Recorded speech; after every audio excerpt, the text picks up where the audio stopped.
Okay, everyone, for information, this meeting is being recorded.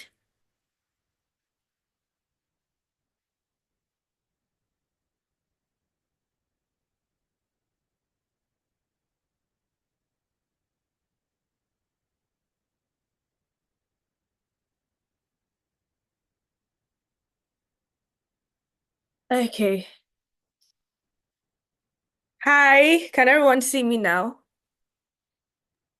Yes, two Okay. for the price of one. You Yes. got a beautiful voice and a Hi. beautiful face. Hi. Eh, All right, so welcome. Okay, there's a bit of sunlight peeking in. And all right, welcome everybody. There are quite a number of us already here. Thank you so much for not doing African Man time. Welcome, Rukure. Oh my goodness. Welcome, Emmanuel. I'm so sorry if I pronounce your name miscorrectly. Welcome, Karama, Oluwatosin, Felicia. Christian, welcome everybody. Welcome to Olu, welcome Richie, and welcome to our wonderful speakers. Welcome Dr. Aya, welcome Asaph, my lovely, lovely friend. Welcome Mr. Yemi, welcome Dr. Raphael. Welcome everybody. I am so glad that I get to do this with you, and I'm so glad that this vision is coming to life with this very first critical step. So today is supposed to be a conversation, right? And we have gathered from all around Africa. Just imagine, I know that we have people from Nigeria, people from Ghana, people from Kenya, Rwanda, Zimbabwe and Liberia. And I know that some people are from other places, but I'm really so glad that our social media marketing was not in vain. I'm so glad that um you know you've joined this meeting today. All right, the AI and Web3 of Africa's dreams. The first time I saw this theme, I thought, okay, that's interesting. I never really used to think about how much AI and Web3 really matters to Africa as a continent.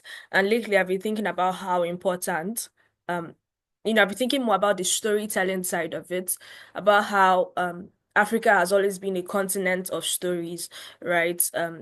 We've passed down so many folklores in our individual communities, in our different cultures, how we've always been bonded by stories, right? And even separated by stories.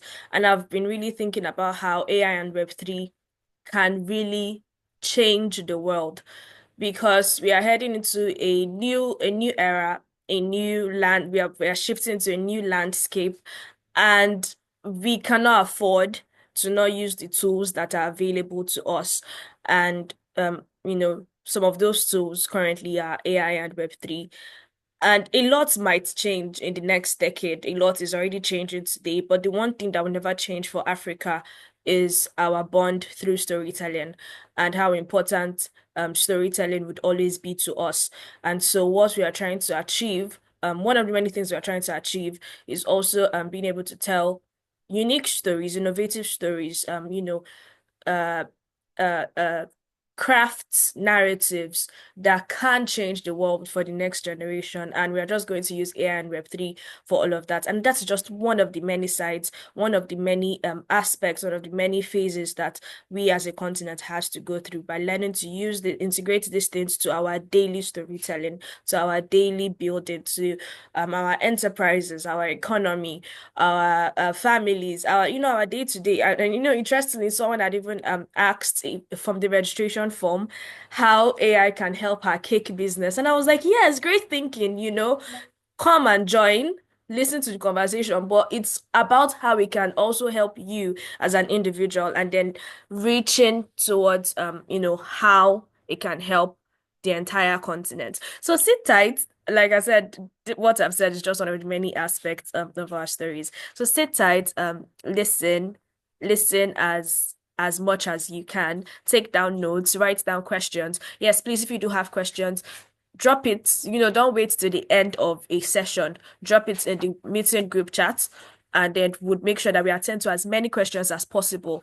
Whatever questions we are unable to answer for the sake of time, we would answer them on our Discord channel. So yes, also join the Discord channel. I'm going to drop the link for that as we start our discussions. So today we have Dr. Ayo from Nigeria, Dr. Raphael from Kenya, Asaph from Rwanda, Ifeanyi from Nigeria as well, and our lovely panelist, Mr. Yemi from Nigeria as well, and me, Miriam, your host from Nigeria as well. I'm currently in Lagos, and the time is 10:08, so we are 3 minutes behind schedule. So our first speaker is going to be Dr. Ayo, who is our founder and executive director, and he's going to be speaking today on the AI and Web3 for social and economic transformation. How can AI and Web3 transform our socioeconomic landscape, not just in Nigeria, not just in Rwanda, not just in Kenya, all of them, all the countries of Africa. So sit tight and enjoy. I'm going to turn off my video now so that the entire attention goes to Dr. Ayo. Like I said, if you have a question, please do not wait to the end of the session. Drop it in the meeting group chat, and Dr. Ayo would respond, would answer the questions as we go. Thank you again, and have a lovely discussion today. Bye. Dr. Ayo, sir, over to you. Okay, I'm sharing my screen. I like people to see my face. So just give some thumbs up if you can hear me. Some thumbs up. Miriam, thank you so much. I shared a file with you. If you could present on my behalf, that would be amazing. I'm seeing all the thumbs up. Yeah. Yeah. So the first thing people notice about me now is my beards. And so it's always been mixed feelings across quarters. So wow, this is a lot. Ah, and then some people will say your what skincare routine or what hair routine are you using for your beards, and stuff like that. And so yeah, thank you so much. No, that's it. Okay, you have it. Oh, good, good, good. All right. Thank you. So what routine are you using for your Uh, beards? And then I okay. say, Can yeah, you we can can you see. see my screen?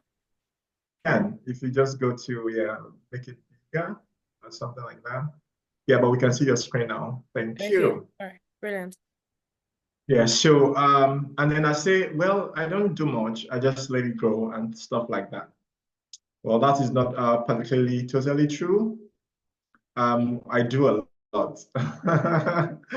Yeah, and that's to say that it's like every other thing, right? If you don't do if you don't do a lot, you may not get a lot, all right? Especially at the beginning, which informs why we are here. Now, I have less than 50 minutes to run through all of it, all right? Now, I don't know just how much I might say. I don't know all the grounds I will cover, but here is what I know. And here is what I also want you to know. So if you do not take anything away from my presentation, this 10 minutes or 15-minute speech, if you slip off or if something happens or I don't know, whatever it is, this is one thing that you must take away from this speech. And it is that AI, Web3, blockchain, anything Web3 has the potential to change your life in unprecedented manner, right? This has the potential to change your life in a manner that is unprecedented. If you want it, if you allow it. That's all. So that if I do not say anything, and if Miriam just changes her mind, I say, Doctor, you're not speaking again. And I say, okay, bye-bye, everybody. I would be fulfilled for you just knowing that, believing that. Now, that is all I want to tell you today. Trust me. That's all I want to tell you today.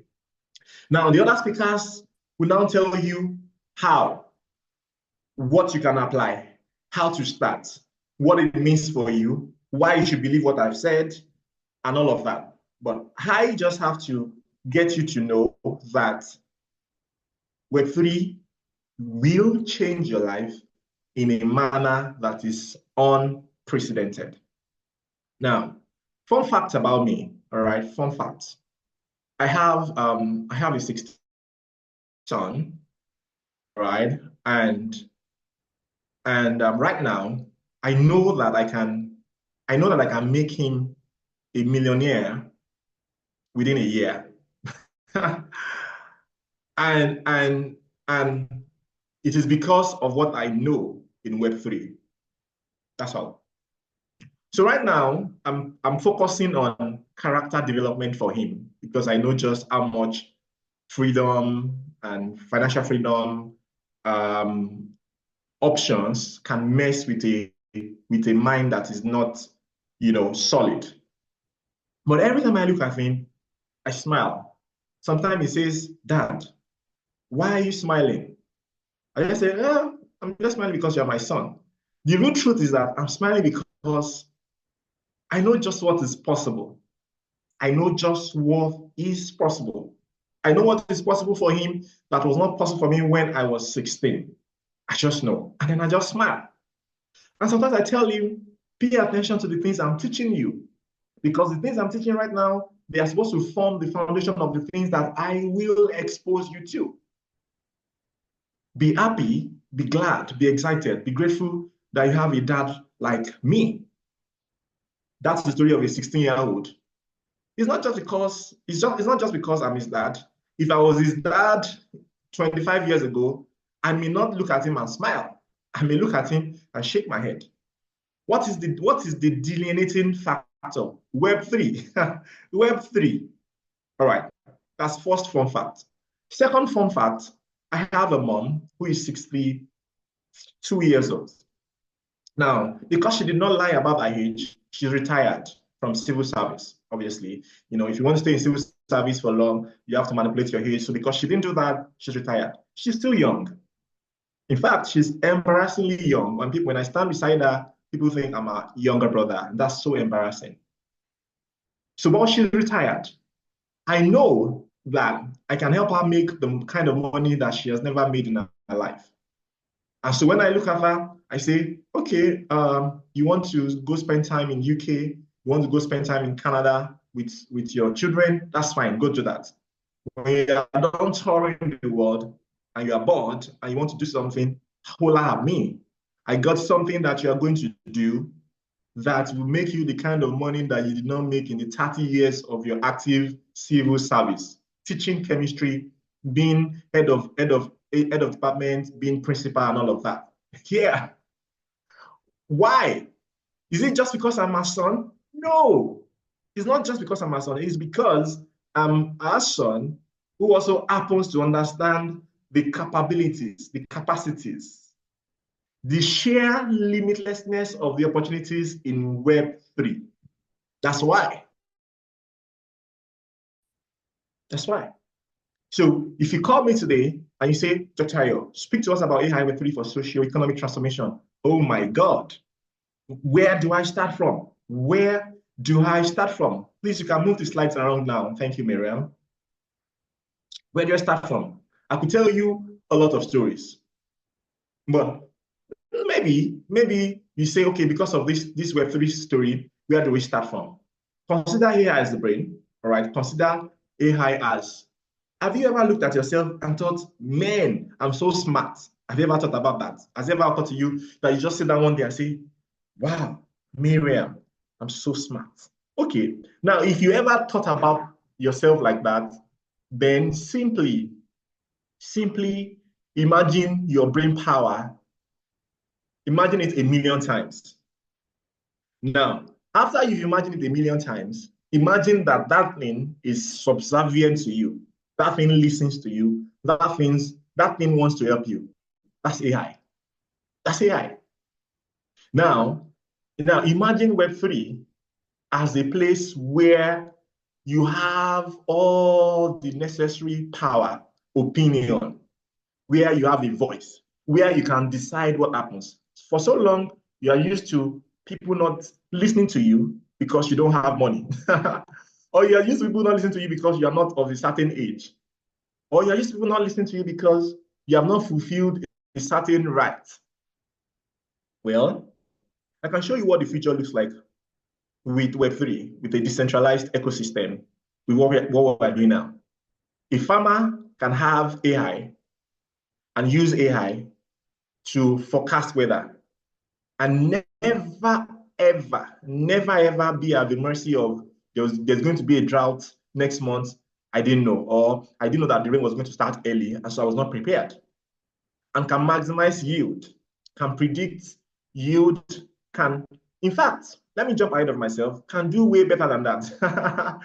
Do you know that a farmer can build reputation, enough reputation on Web3 space to allow him tokenize his crops? And I mean, the future is amazing. The future is amazing. I stopped there because it may be a lot for many people to comprehend just immediately. Right now, we used to pay schools to go learn, and they say education is very valuable. Education is very valuable, and so and so you have to pay. Yeah, and I agree. You should pay now, but there is a world where you are paid to learn. There are a lot of platforms now where if you go there to learn, the lessons are tokenized, the experience is tokenized, you get paid for learning. Now, can you imagine that 25 years ago? No way. That's the probable future. All right. Miriam, please move along. Thank you. That's probable future.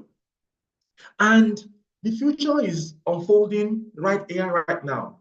Every barrier that you have been exposed to, every mountain that you could not surmount, every screen that screened you off, every access that you did not have, every opportunity that was elusive and beyond your reach, every advantage that was beyond your grasp, everything, multiply them by 1 million and then throw them away.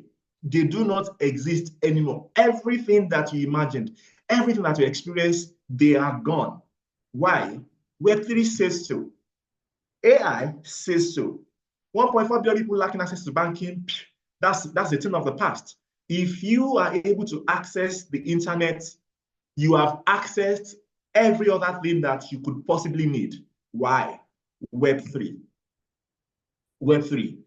Reputation, AI and Web3 will sort that for you. Opportunities, Web3 space will sort that for you. Having ideas and getting funding for your ideas, Web3 will sort that for you. I need to rush now because I have less than 5 minutes. All right. Who are you? Do you create? Web3 will help you. I mean, it's enormous. I used to tell people that when you move people from maybe a traditional sense to Web 1 and then Web 2, and then you're moving them to Web 3, they can't imagine. In Web 2, they're used to big corporations making all the money. Facebook, Apple, Instagram, WhatsApp, Twitter, the big corporations making all the money in Web 2. And they're like, and they're used to, oh, I don't think I can make that money because I'm not that big. And so in Web 2, you can think that it is a zero-sum thingy. But if I have to have money, then somebody has to lose money. For a creator in Web 3, you can literally, like this, make money. You can make money. And that's what Web 3 does for everyone. Creators, Miriam, please move along. Creators, farmers, bankers, innovators, everything. And one of the barriers to stay there, transparency and efficiency. Yeah, please stay there. one of the barriers to these things is that in a traditional setting, there has to be so much emphasis on trust. What if it takes my money away? What if the system does not work? What if they cheat me? What if he goes and they can't verify that he went? What if he reversed and they don't know? What if he went somewhere and they know where he disappeared to? All of these things do no longer exist in Web3. And what that means is that something that should take you 7 days will literally take you 2.1 day, 2.2 seconds. Now, 7 days is 7 times 24 times 60 times 60 seconds. 7 by 24 by 60 by 60. That is how many seconds you have in 7 days. Now, you can break that down straight to 2.2 seconds. Yeah, in the moment that I was quiet, that short, what it took you 7 days before. And so, I told you at the beginning the story of a 16-year-old whose future is way, way brighter than the future of 16-year-olds 20 years ago, even 10 years ago. Yeah, that's the story. And then there's also the story of a 62-year-old woman who may think that the best part of her life was in her past, only to receive the shocker of her life that the best part of her life are actually in front. Why? Why? Web3. Web3. Please go on. Please just flip through. All right. Web3 will do that for you. I'm going to share these slides so that everybody can have it. All right.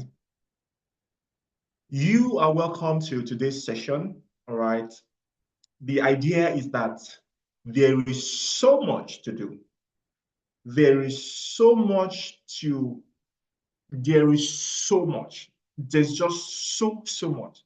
And this is only the beginning. And the idea of AIBIA in Africa is to make sure that we leverage on every single opportunity that Web3 presents. Ladies and gentlemen, my name is Ayodamola, Olu-Ayoola, and it's been an amazing time with you. We'd like you to join us in AIBA. We'd like you to join the journey, join the community. Let us do this together. Thank you so much for your time. Thank you for listening. You can find me on social media. I'll share my social media links at some point. Thank you so much. And thank you, Miriam, for having me. All right. Thank you so much, Dr. Ayo. Thank you so much. I absolutely love it when you speak because you always find a way to use a very normal story and then link everything that you have to say from there. Thank you so much. I know that we are better for what you've learned, of what you've shared rather.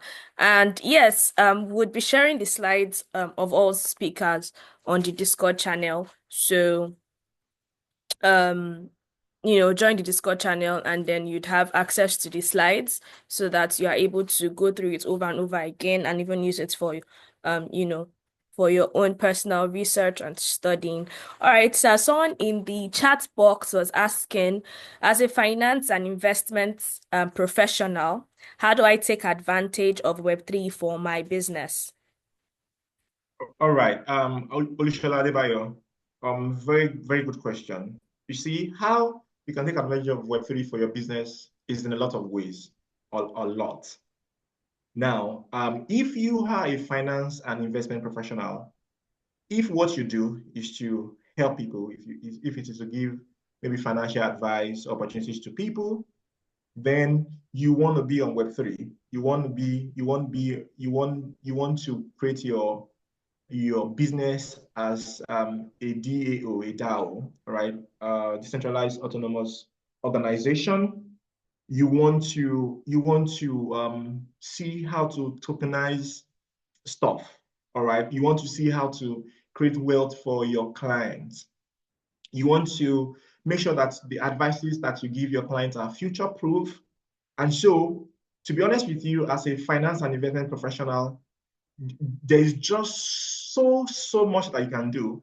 And the reason being that you already have a ground understanding of money. You already have an understanding of what money is, how money moves. Now, what Web3 does for you is that Web3 had speed to this thing for you. It had speed to this thing for you. And how do I mean? So, how long does it take? How if somebody wanted professional advice or investment advice from you, there will be at least two things to consider. One, the security of their investment. So, what is security? That they will not be cheated, that they can monitor their investments, that they can see what their investment is doing, that they can know that they can trust the person handling their investments, and that they can monitor and see how things grow or how things unfold in their investments. That is totally difficult from a traditional setting because it means that there has to be a report every month, and then they have somebody to explain the report to them, etc., etc. Annual AGMs, annual general meetings, where you now know how much shares, how much dividends comes, ROI comes from your shares. You have to wait every year. In Web3, you can simply see how whatever it is that you or your clients have invested in, you can literally see how it is doing every second. Every second. You can see how decisions are made. You can see how the market is interacting with your product or your services. People can join. In fact, Web3, if you make it open source, people will generally just come and give ideas and help you develop this wonderful thing that you have created. And so, Olu-Ayoola, trust me, the answer is a lot. But I think that the place to start, of course, is join us. But in the real interior sense of it, the place to start is to understand the differences between Web3 and your traditional business place or your traditional medium with which you express your business. Once you find the difference, then you will find the opportunities. Thank you. Okay, sir, thank you so much for that answer. Okay, one more question before you go in about a minute.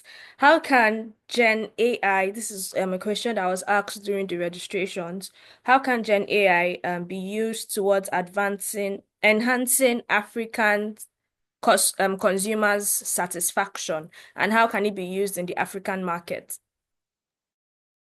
Okay, so I'm very sorry, I'm a storyteller, and you have to forgive me. So last year, I was hosting a conference, was physical conference in Lagos, organized by several partnership, and it was about AIpreneur, all right? It was the AIpreneur conference. Basically, the idea was to tell people, was tell entrepreneurs to add AI to their business. That's Web3, all right? Add AI to your business. Add AI to your business. Now, customer satisfaction all boils down to data and ease of communication. Data and ease of communication. Now, if you go on Twitter, there are many conversations about many things, just all over the place. If you search, say, for example, if you search Guinness on Twitter, you will see several people saying several different things about Guinness. Now, and out of these several things being said, there will be feedback somewhere in there from customers, from people's experiences relating or interacting with Guinness, right? Good. Now, that data is there. Those things have been communicated. But is it serving any particular person now? No. Why? Because there isn't any particular AI that has been trained for you to use those data to help you communicate with your customers, to help you train you on how to make sure that your customers are satisfied, and then to help you predict what the behaviors of your customers can be based on their demographics. So imagine, now somebody signs up. Imagine I see Queen Ajagbe on my screen and I see Loretta Chile on my screen, for example, right now. So imagine that Queen Ajagbe wants to patronize your business and Queen fills a small form, right? And in this form, Queen says a little about herself, and then Loretta does the same thing. Imagine that your customer service person, as she sits by her desk, sees a note of Queen inquiring for a service. Imagine if AI says, on the screen of your customer service personnel to say, Queen is a Yoruba millennial or Gen Z, all right? Um, um, Trust, loyalty, and freedom are most important to them. These are the keywords to use as you ask them questions or interact with them. Just imagine. That's like that's like the Holy Spirit whispering to you word of knowledge, telling you exactly what to say and how to say it. So now imagine if Queen says, this product is nice, this product is free to read my public post. And then this, your AI can simply go to Queen's Twitter to harvest Queen's remark and feedback about your product. So you don't even particularly need to tell them to fill a form. You just need to keep being who they are, express themselves in across all the platforms that they've been expressing themselves normally. Now just imagine that. Just imagine that. Imagine that Queen has um, a complaint, and then Queen did not even voice it out to you. And then your AI comes back and says, Queen posted just now about not being satisfied with our project, with a particular service. We have analyzed it. This is what it means. This is what we recommend that you do now. And then they send, and then they say, this is a typical message that you can send to her now. Click send to send it. Just imagine that. So trust me, Web3 will blow your mind. The sheer possibilities alone will almost drive you nuts. Thank you. Okay, thank you so much, Dr. Arya. Thank you so much. I hope that those who answered the questions, you have found the answer satisfactory. But do not worry. This is one of many conversations that we'll have on the subject. On Discord, we'll continue to answer some of these critical questions. And once we want to equip you enough to be able to use these tools and these insights on your day to day. So thank you so much, Dr. Aya, for spending time with us today and sharing your knowledge. And so without further ado, we're going to be having our next speaker, and he is from Rwanda. Asaph. I really hope I'm pronouncing his name correctly. Asaph. I Yeah, think. that's the correct pronunciation. Yeah, Oh, don't okay, worry. yes. Yeah. Asaph is a multi-chain smart contract developer, and you know he has been an amazing delight through this entire planning progress, and I'm so glad we're able to have him today. Thank you so much, Asaph. Asaph will be speaking to us on leveraging Web3 for financial access across Africa. He specializes in token smart economics for AI and Web3, and I trust that you have so much insight for you to take home. So yes, ladies and gentlemen, please welcome Asaph.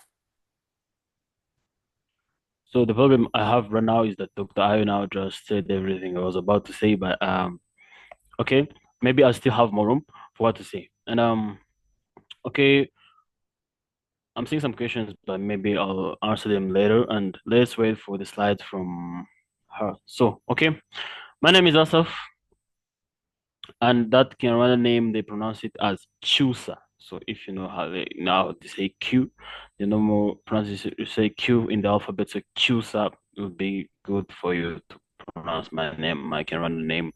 And I'm from Rwanda. Okay, and just that's a fun fact about me. I'm just a chill guy. So I hope you all are good with going with trends, and this trend have been, make me happy because the good another thing about DeFi is that we now have the chill guy meme coin that's deployed on Solana and that's now becoming madness. But okay, let's not go about advertising and part, and let's go right into it. So yeah, let's hope this conversation is going to be a chill conversation.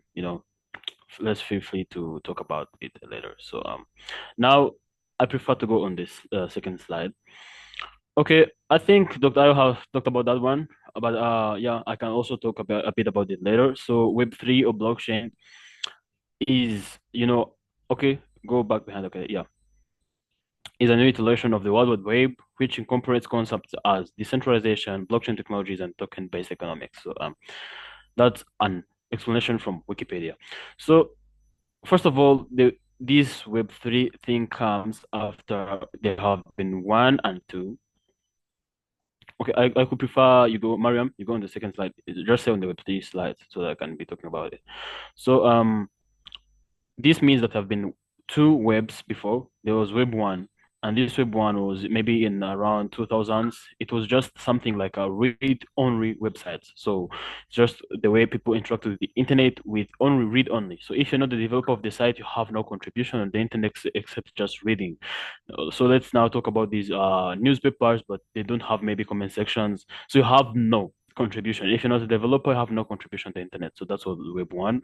It was just about like reading PDF. The website was just like like PDF. And now evolved Web 2, some guys who were learning, they just went on and developed something in PHP called Facebook, and all of us started interacting with now the internet. We can make contributions on the internet. Although we're not developers, we can now create accounts and engage with the internet. And how Web3 came on now brought the ownership of that information.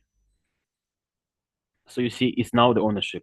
Now we're used in Web 2, but like everything you literally do with Web 2, you not own it. Yeah, you can contribute, but it's still owned by the creators. But now in Web 3, you can own what you contributing on the internet, making everything easy. So we just cover it about this later.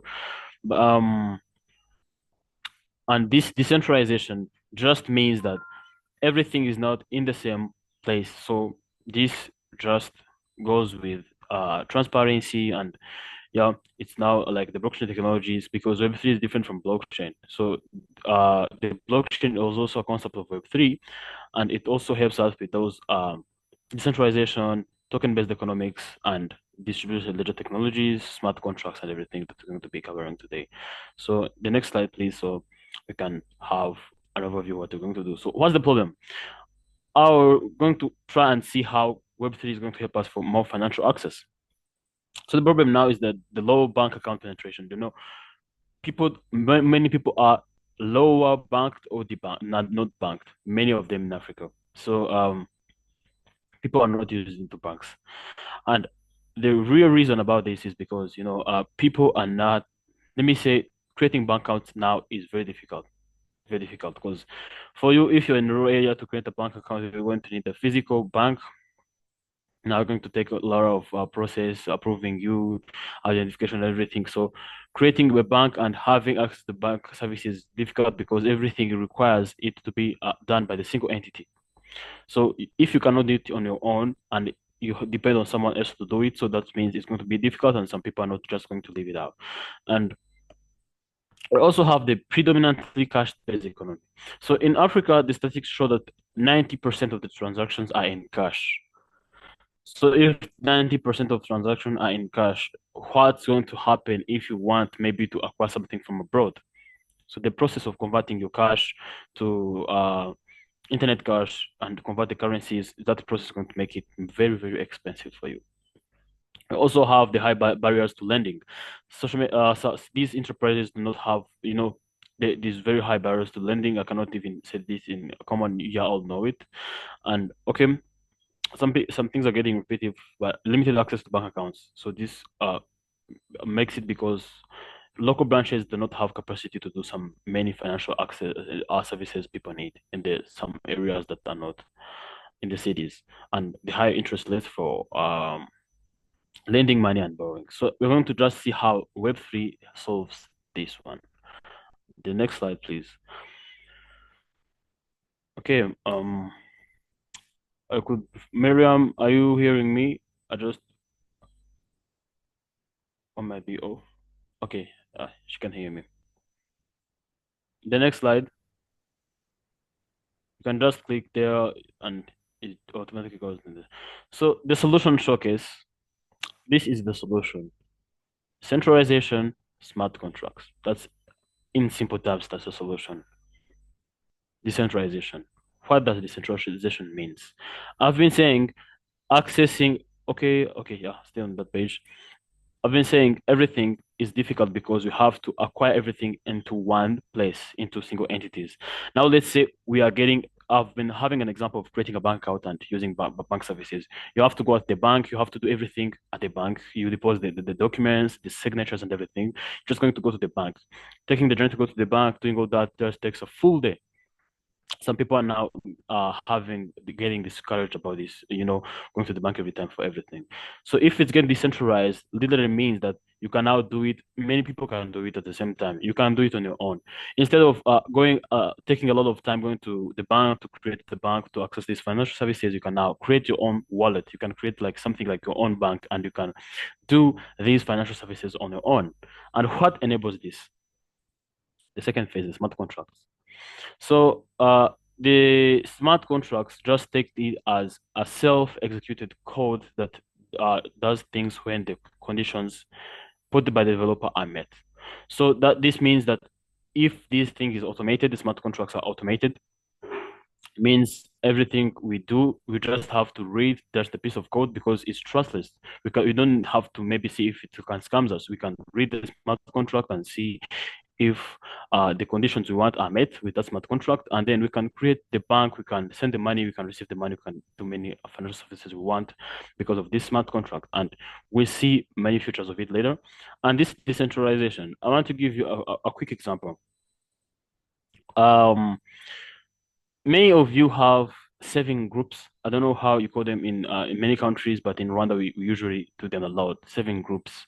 So people in a community, maybe in a neighborhood, can create something like a saving group if they are maybe women or they are motorcyclists or they are everyone in the neighborhood. They just create something like a saving group that's going to help them lend and you use the financial services. They lend and save the money. So people go there, so there's someone who creates it. So maybe let's say I'm Asaph creating it, and Dr. Ayo, Dr. Raphael are also in the group with many, many more. So if I'm creating it, I'm just now, what am I doing? I'm the one who controls everything that happens. The records, if Dr. Ayo maybe makes his weekly contribution, he's going to sign in my book. If Dr. Raphael is going to make a contribution, he's going to sign in my book. And if now I'm controlling everything, let's say I want to scam you, I can easily run away with it because I can change what I want because I'm the one who having the book. I can always say that I've made a contribution, but really not making a contribution because I'm the one who controls it. I can even, try to delete Ayo's records because I'm the one controlling the book. But now, let's say it's going to be having a problem. Maybe I don't wish it, but let's say there's a landslide or something or any kind of stuff that can make me lose that book. So if that book is lost, my friends, all of us are going to lack all that information. And let's have this example. Now, in the neighborhood, instead of depending on me, I'm the one recording everything.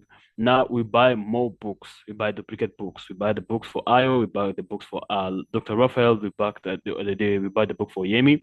And for every transaction that's going to happen, we all of us have to come and sign in everyone's book. So if I'm going to make a deposit, I sign in my book, I sign in Dr. Ayo's book, I sign in Dr. Raphael's book, I sign in Yemi's book.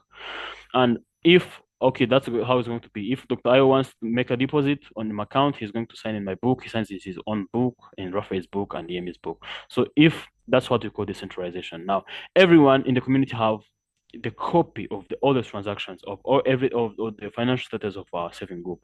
So if it is decentralized, whenever anyone loses their book, we're still going to have this information. And the good thing about it, if no one can just alter, no one can just edit the transactions, because for me to edit it, and I'm going to try to edit it in Ayo's book, in Raphael's book, in Amy's book, which cannot, it's definitely impossible. So that's what Web3 is doing. Decentralization. Every transaction, everything has a copy somewhere. And the good thing is, because we are using the smart contract, we're using just a piece of code as execution for executing things. It means we have no middleman. So that's the clear overview of how DeFi is going to be working. And I could prefer us to go to the next slide and see how that happens technically, like how it goes into practice. So the benefits of it, first of all, if we the blockchain have encryption. So I'm not going to talk a lot about this because I'm not explaining the blockchain from scratch. I hope maybe some of you have made some basic understanding of the blockchain, but encryption is just a way of maybe encrypting my data. So if I'm encrypting what I'm doing, it's encrypted, so it's much more secure because okay, yeah, and immutability. So the three benefits here I'm trying to explain about this blockchain are the security, transparency, and lower costs when it comes to these financial services. So first of all, I've been saying about decentralization. Now I've been giving an example of creating a bank. So let's say now you create your own wallet as a user. You just create your wallet that you're going to be using in everyday work. So first of all, your wallet is going to be encrypted at the time of creating it because you're going to have your private key that helps you for encryption and decryption, and also have the public key for everyone who wants to maybe for you to interact with real world, financial services. We also have something called immutability. So once something has been written into a blockchain, it cannot be editable, cannot be immutable. The third thing is transparency, because everything we do is transparent to everyone. This fourth thing is the smart contract. So if it's the piece of code that's doing the things on its own, it means that we're getting it more secure because we have no middleman. And normally the security is because of the Web3 architecture, because I assume every one of you have maybe heard of Web3 before. So the architecture of the blockchain makes it more secure. And I've been saying about transparency, everything we do is just the blockchain scanning. All the blockchains has the scanning or explorers. If we use Ethereum, you have Etherscan. If you use Solana, you have SolScan. So every blockchain has the explorers that makes everything transparency so that you can have the security of our stuff. And you have the lower cost. So the cost of doing anything on a blockchain is lower about compared to these traditional agencies, because we have no intermediaries and we have these self-execution smart contracts. So if the code is the one executing things instead of being the normal people like nowadays, means this the contracts is not going to need a payment, so which means the costs are going to get lower because there are no intermediaries.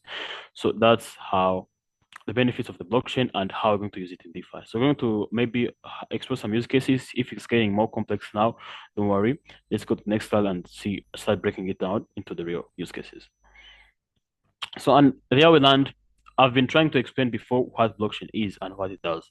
Now let's come into the finance, the blockchain product called decentralized finance, DeFi. So these are just some three key elements of DeFi. We have the stable coins. So what are the stable coins? I'll just maybe try to first explain this concept so that we can now have the stable coins. Okay, you can just go to the next slide. I think the explanation will be there. Okay, so this is why the DeFi allows us to do. So I've been talking about accessing these financial services. So the permissionless access is the first thing. So we don't need traditional banking requirements like credit scores or everything in DeFi, or we do not need physical branches for us to access financial services because it's permissionless, meaning we can do them on ourselves.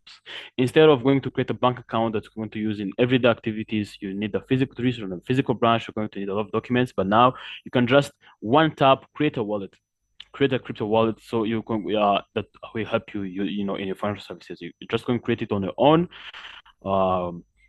It's going to give you the secure key. You're going to keep it, and so that's the first thing. If it's permissionless, you don't need traditional banking for services because you're creating everything on your own. You're not relying on anyone else. So if you don't need these physical branches, means now it's easier for you. So it means that many people are going to access these financial services because some of them who are lacking the physical branches, like in rural areas, do not have these physical branches. They're going now to create, for example, if you want to use the services of a certain bank and that bank is not in your area, you have to make a travel of a long distance to the physical branch. But if it's here, you can just wake up in your phone, a fingertip, you just create a wallet that's like an account that you can use to receive and send money. And the second thing is that the borderless operations. So the blockchain data is stored on many. We've been saying about the example of the community saving group, and you see how the books are the copies. So in blockchain, typically those copies of books are just the computers or the nodes, and these nodes are stored in very, very many places on Earth. So it means we are relying on something that's global, on 1 million computers around the world.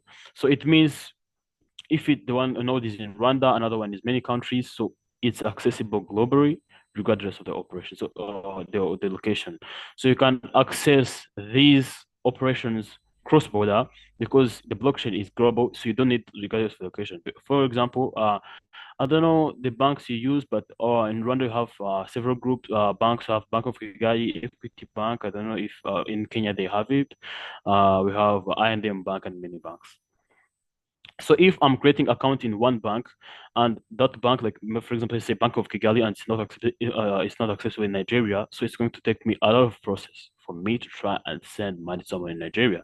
And let's say if it's even something that's used Africa-wise, so and you need to send money into another continent, it's going to be a problem because they don't have that bank. But the blockchain is something that's global.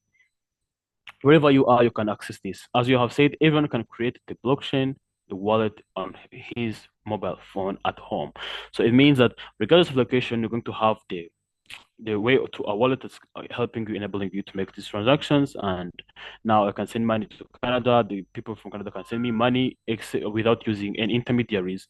And just the smart contract is going to carry out the process. And because I'm not having middlemen like World Remit or Western Union or Quad, the prices are going to be lower.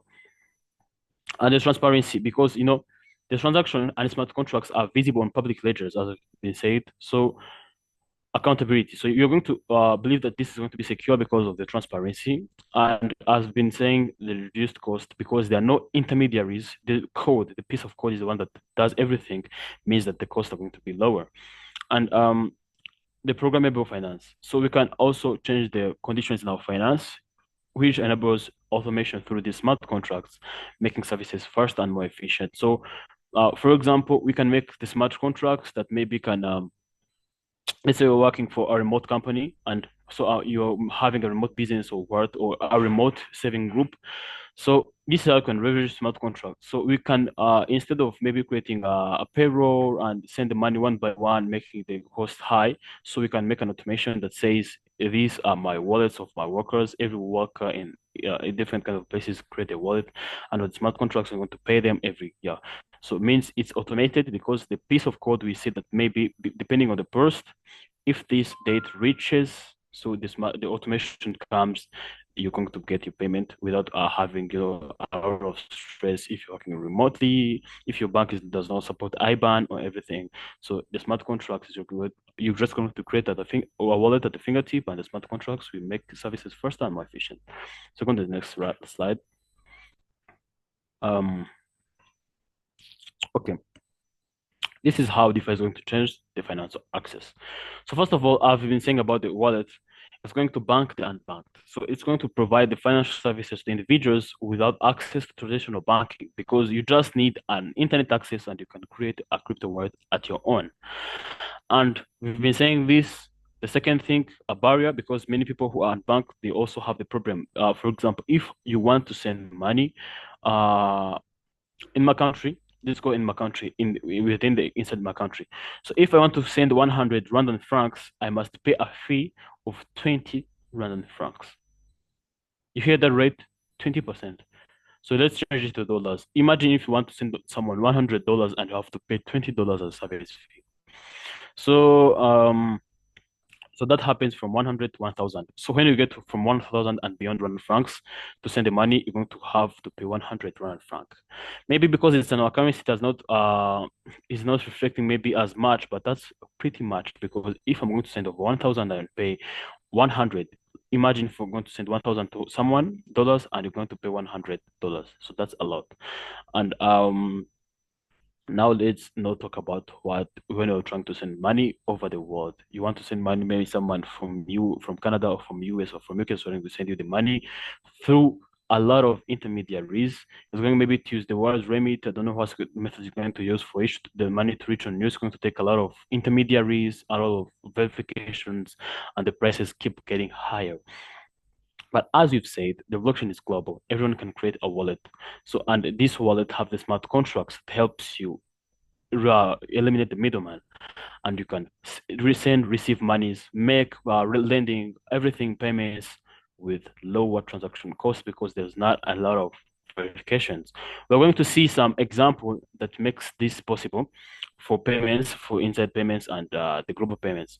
So, and for this, the transaction cost and financial inclusion about the blockchain being global, as we've been saying, So if you're traveling and you have, because of say the 90% of the money in Africa are on cash, this makes trading in Africa so difficult. That makes travelers are going to be having problems because you're going to have your cash, you got the exchange, you exchange the cash, and maybe you're going to another country, also exchange the cash to, if maybe you're going to use the medium, because I cannot have the Naira in Rwanda. I'm going to first change it to USD, and when I reach in Nigeria, I'm going to send USD to Naira, so that's a lot of process.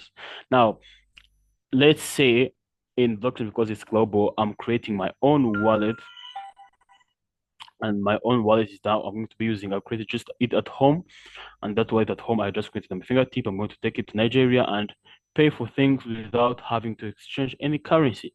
So there are those use cases are possible when you use the blockchain because it's global and you have those smart contracts. We're going to say some examples on how is this technically feasible, and we have also included financial inclusion. So if we remove those barriers as the need of identification, as need for maybe collaterals for you to have loans or need of bank accounts, so DeFi is going to open up services to many communities. And if you can access savings and investment, so DeFi allows anyone to earn interest on their savings or invest in yield generating assets, democratizing wealth creation. So if nowadays the banks, as we've been saying, are single entities, and if you want to make decentralization, what the banks normally do for people to get loans, they just get the people's money when you deposit, and they use that money to lend them to people, and when they pay back with interest, the bank is going to give you just a short at your fingertip. Now, let's say that with the blockchain, we have the yield. We have some liquidity pools or the pools that help us lending. So we can also input our money, and when that smart contracts receive the money, and when it turns people to money, so we're going to have the equivalent interest to ours. So meaning we are democratizing the wealth creation. We can also be banks of our own. We can lend people money and have the interest. Now let's go to the next slide.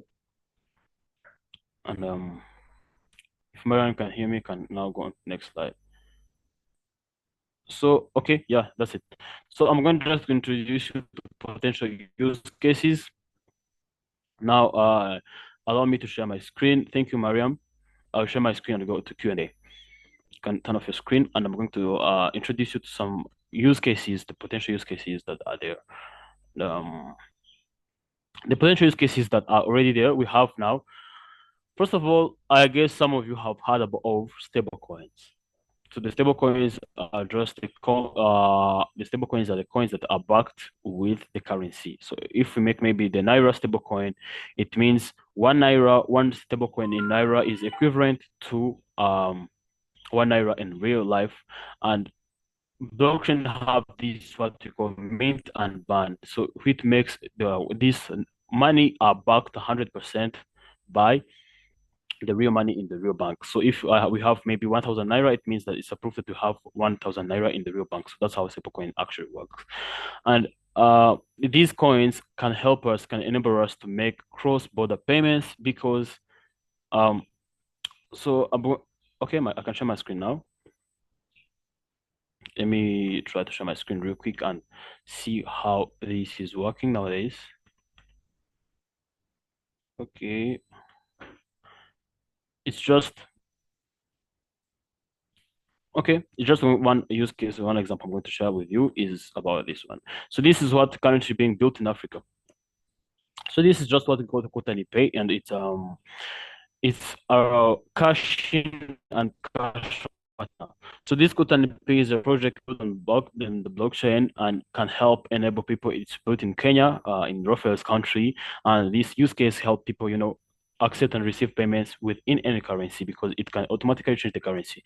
So if I go with my Rwandan francs and I'm going to maybe try to pay something in Kenya that's going to come, maybe I have something that I've maybe want to buy in Kenya on Mombasa port and it reaches me into your country in Nigeria or what, you can use this Kotani Pay, and if they accept the Kotani Pay payment, you can pay with any of your currency and the currency is going to be accepted. Instead of trying to deposit the money, use a lot of middlemen, the smart contracts enabled by Kotani Pay are going to change the currencies into the money. So that's some examples. Some of you are going to explore the documentation and see some use cases, the projects that are being built on top of here that can enable us to do that. So this is just a simple example, so some of you can read out and see how this can happen. So we have limited time, so I'll stop here and receive the questions.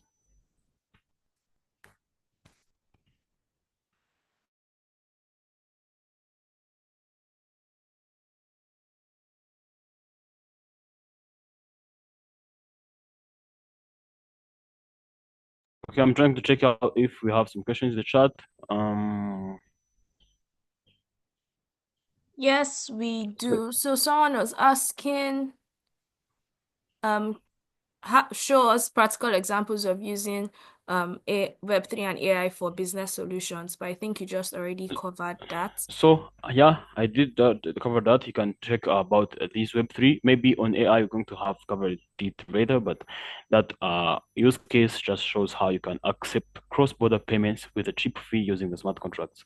So you can just explore them. We also have many of them. You can just but that cotton is just a basic example of how Okay. it's being built in Africa. Yeah.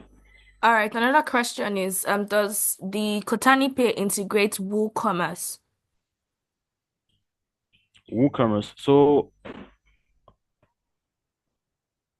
WooCommerce. So the crazy thing is that I've not even heard of WooCommerce before. Um, Yeah, actually, though. WooCommerce. So maybe is it something like a plugin that help you accept payments? Okay, I think I know WooCommerce. An e-commerce plugin for WordPress.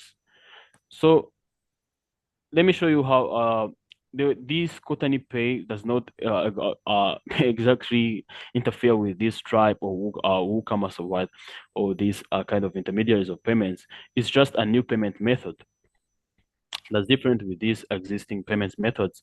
But the good thing about it is that it can support cross-border because it's having the automatic changing rate because they can accept any payment method. Whenever a user wants to pay in Bitcoin, whenever a user wants to pay in Ethereum, whenever a user wants to pay in Celo, in Solana, or in USD, or in Kenyan shillings, if you create the coin, or in the Naira, it's going to accept the payments and do an automatic exchange like. So, okay, I hope I covered your answer. When you read the documentation, um you're going to see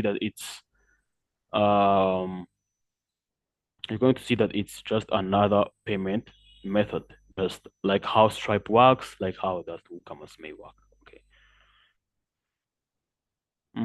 Karama Mark, you just raised the hand. I don't know if it's a question. Yeah, I have a question. Okay, go on. So, um, my question is on Kotani Pay.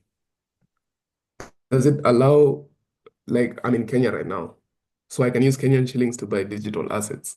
Is that what it's all about? So I prefer you read about the documentation. I'm going to try to share the documentation link here so that we don't take a lot of time trying to explore this because this is a use case that my friends just developed. So I'm not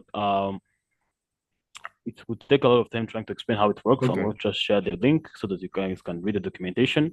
And I'll be in the Discord chat for more questions, Okay. regardless for the sake of the Thank time. you. Yeah. Okay, then. Thank you so much, Asaph. That was amazing. Thank you so much. I like that you really took us from the basics, and led us somewhere. Thank you so much. I know that this was very insightful for people because there were people who really wanted to know what blockchain is about, what decentralized tech is about, and you've demystified it to a very large extent, and now they no longer sound like huge fancy words, but we know what they are. So thank you so much, and thank you to everyone who has asked questions thus far. It shows us that you're learning something great. So thank you again. Thank you so much, Asaph. All right, we don't want to waste more time, any time at all rather. So we'll be having our next speaker from Kenya, Dr. Raphael Wanjiku. I hope I pronounced that properly. Dr. Raphael, sir, you can share your screen in case you have slides to project, and he'll be speaking to us on the roadmap to becoming an AI and Web3 pioneer. Interestingly, this was one of the questions that was asked during the registration process. Someone had asked, what's the best roadmap for beginners into Web3 development? And Dr. Raphael is going to cover how we can become AI and Web3 pioneers, because if it is one thing that we currently need in Africa, are better pioneers. Thank you so much, Dr. Raphael. Good to have you here, sir. All right, so thank you so much, Miriam. Don't know, is my screen visible?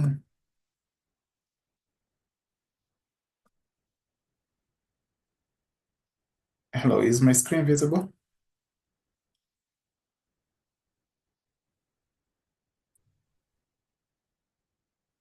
Not yet for It me. says you are starting Not, to share. yes, So, you've started sharing, but it's not Okay. visible yet.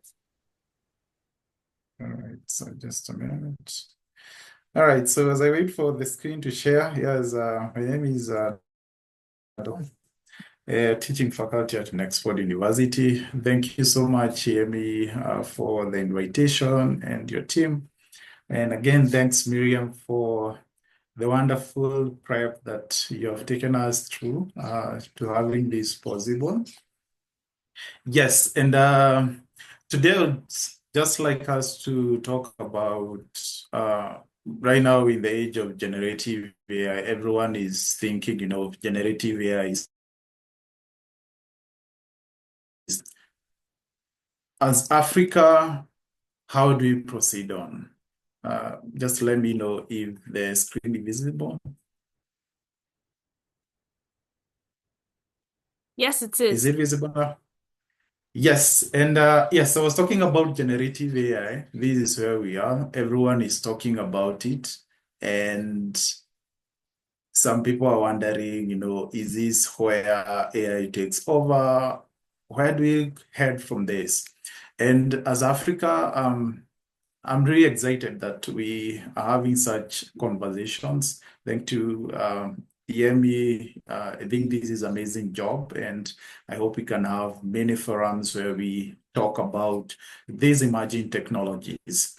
And you note that for Africa, we have been a consumer continent for a very long time. Products are developed from the West, they are shipped here, and for us, we have been more of consuming them. Although now, that is changing slowly, but is still okay. And the thing is, even much of the artificial intelligence that we are currently seeing, with the various social media platforms, the various products that are being developed, you will note that there isn't so much about Africa in them. And we have to do something. We have to contextualize what is already there. We are in the age where we cannot say we don't have the facilities. Facilities, we have them. And I'm going to give a very simple instance. When I was doing my PhD was in artificial intelligence, and I was trying to develop my models using my computer. But of course, I would train a model and it would take about 4 or 5 days without even finishing training one model. But then again, there is a cloud, and with a cloud, that will take me about 2 or 3 minutes. So we can't really say that we do not have access to the infrastructure that can actually help us to get there. Right now, as we talk, excuse me, I'm actually in my village, and you can see the connection is good. So we can't say there isn't the infrastructure to do things. And therefore, we must also realize that we also need to contextualize artificial intelligence so that we are able to bridge the technology divide that has been there for a very long time. And again, to empower the underrepresented communities that we have. For example, here in Kenya, we have about 47 plus tribes. So each of those tribes has its own languages, and you even find like a specific tribe, even having more than 5 or 6 dialects within it.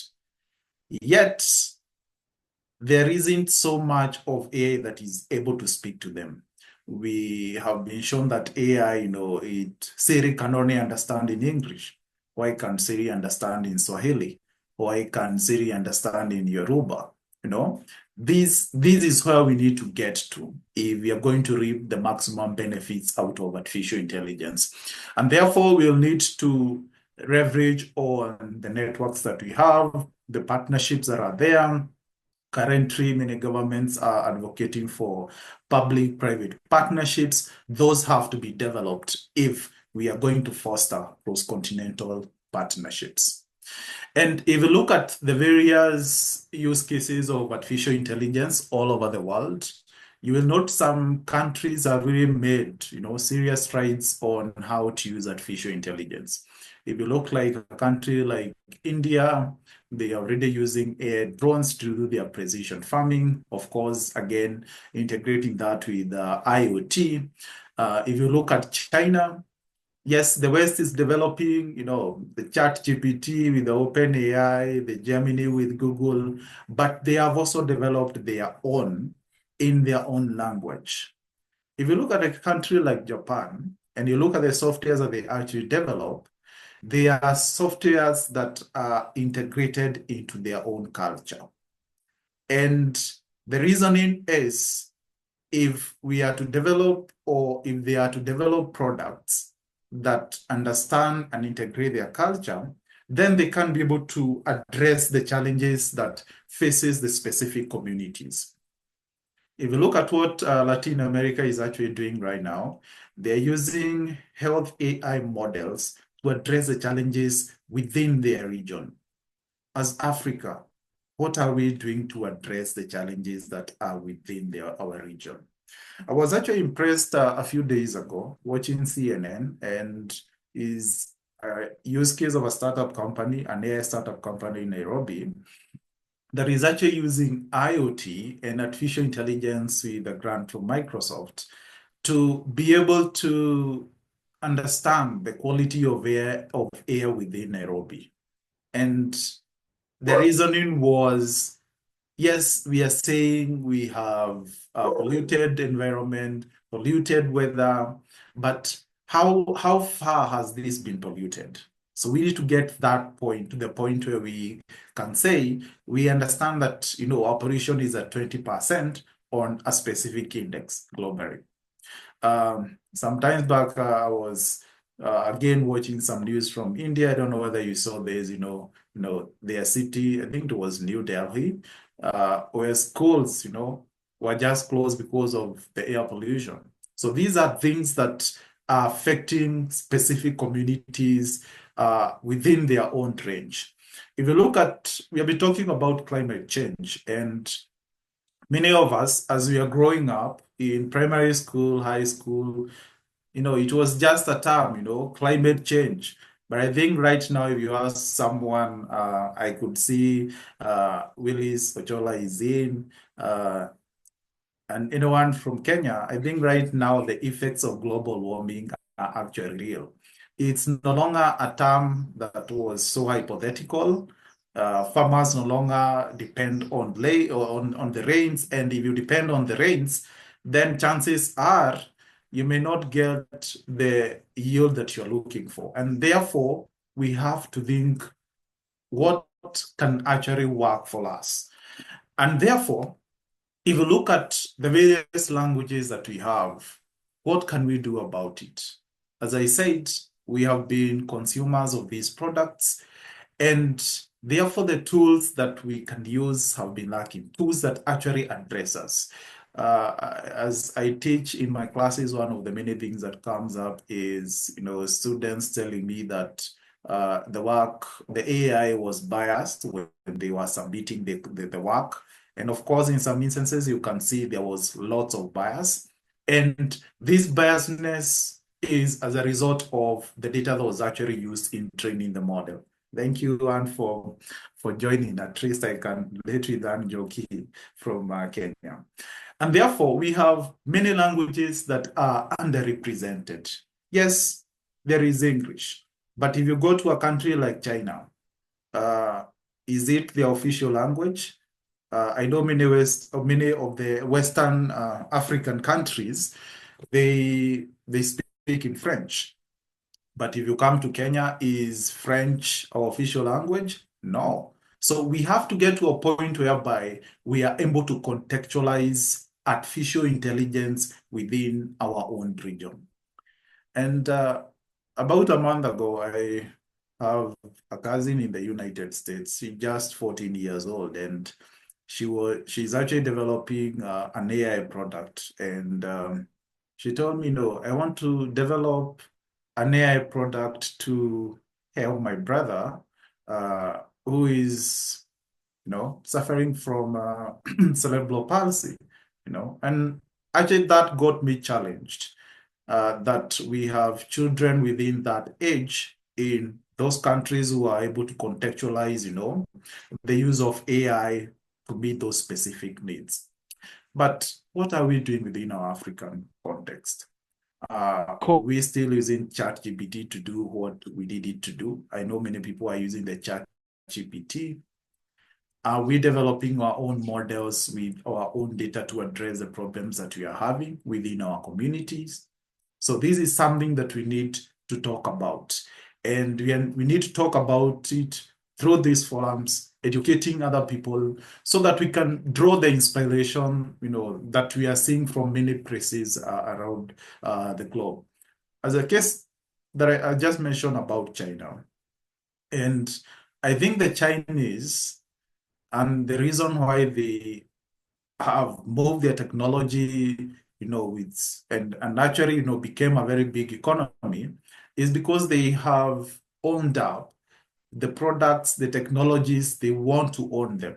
And I wish as Africans, we can also come to that point where me as a Kenyan, I can be able to develop an AI tool that speaks in, that addresses the problems that I have in Swahili, or even within my own local dialect. Because if you go to the villages in the remote areas, do those people understand English? Many of them, when you tell them about artificial intelligence, many people will just associate artificial intelligence with robots because, maybe this is something that they have seen in the movies, but they are not very sure what it can actually do for them. And it is up to us to reach out to them, to develop tools that can actually address the challenges that they are facing within their communities. And it's good to understand that we have these differences as Africans, with the many dialects, with the many languages that we speak within the African content, and we must speak our own story. As I said, time is up when we used to say, Africa, we are poor. We are not poor. We have resources. And that's why countries would come to us. And if you look at many African countries, many of them have loans. Why would someone give you a loan if they are not sure that you can repay that loan? It means there is something that you have. And therefore, you must take advantage of what we have and develop tools that work for us. We must develop stories that are for us. We must tell stories of a different Africa. We must develop capacity to be able to compete globally. We always say that we are competing globally, but what are we doing about it? We need to do something that shows we can be able to address our own problems. If you look at, excuse me, the many AI startup companies that are being developed, what percentage is actually coming from Africa? And not that we don't have success stories, of course we have. Like in Kenya, we normally talk of, the M-Pesa brand, and of course M-Pesa is using artificial intelligence to address fraud cases, but we need to do more. We need to own up and develop our own models and our own story. And as I was mentioning, right now I'm in the village, and of course the internet connection is good, and of course the government has done its bit in terms of developing the capacity, the infrastructure in Kenya. In Rwanda, Cyusa, we always hear of Smart Africa Initiative in Rwanda. Maybe that's something that you could share with us another day. Right now, we have many programs that are being championed by organizations such as Microsoft in educating people. Data centers, again, they are available. It's not what was there about 5 or 10 years ago. And internet connectivity has actually improved. And these partnerships are very pivotal if we are to develop AI models that talk of who we are. These partnerships are important if we are going to compete globally. And therefore, it is important for us to, again, address some of the issues that would come with us moving forward. I know if you ask many Africans, they will tell you that, my country is not ruled the right way. I interact with many Nigerian students and they'll tell you the inflation is on high level. In Kenya, the economy is not doing very well, but we have to keep on innovating. And as we keep on innovating, other challenges are still going to crop up.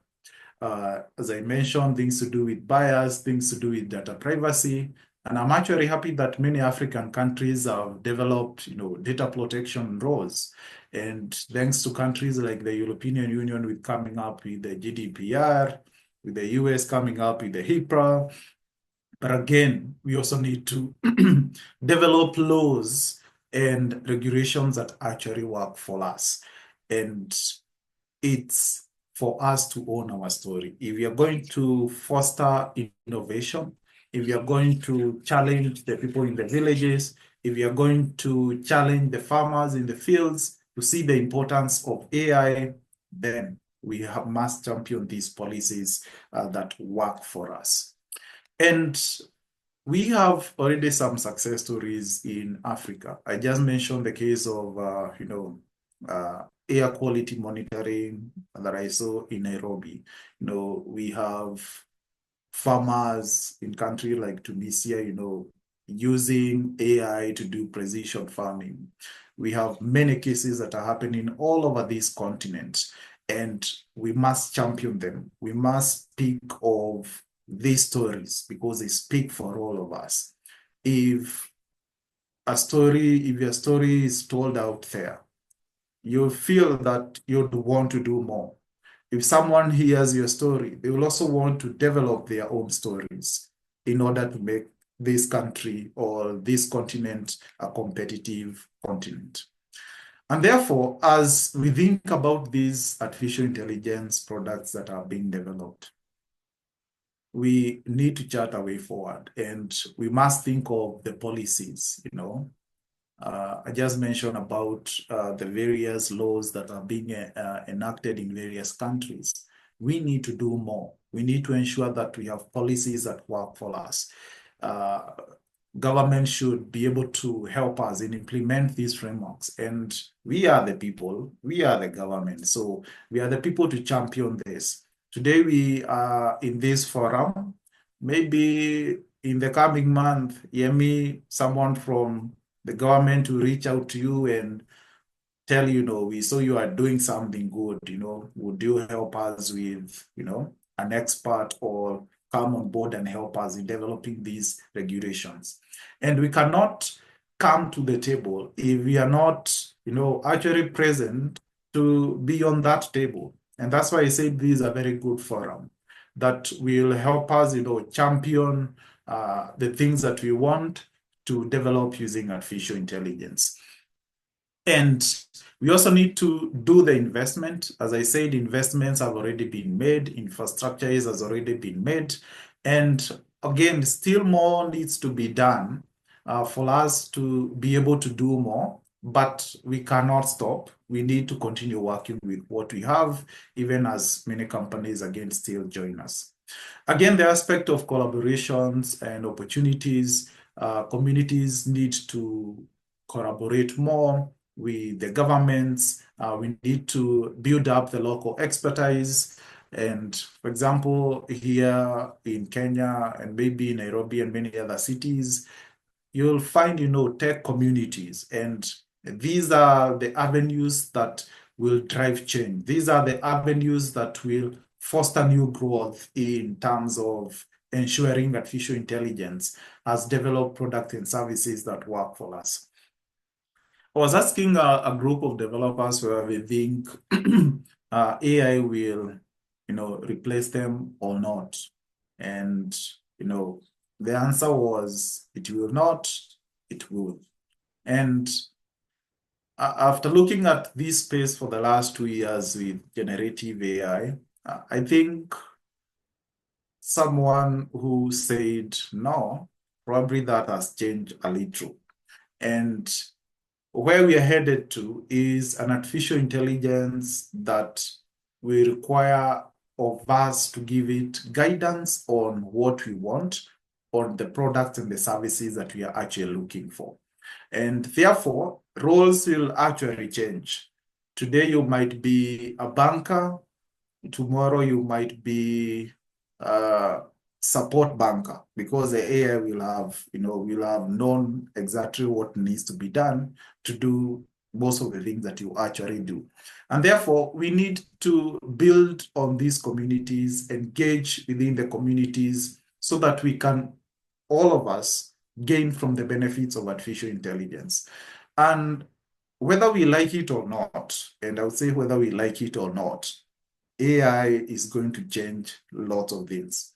We had the era of the www, the .com era, and companies that did not adapt to that, most of them closed down.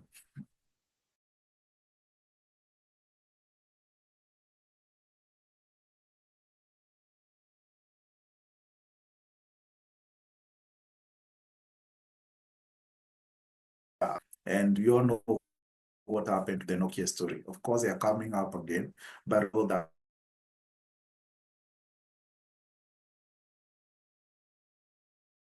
with the age of artificial intelligence and the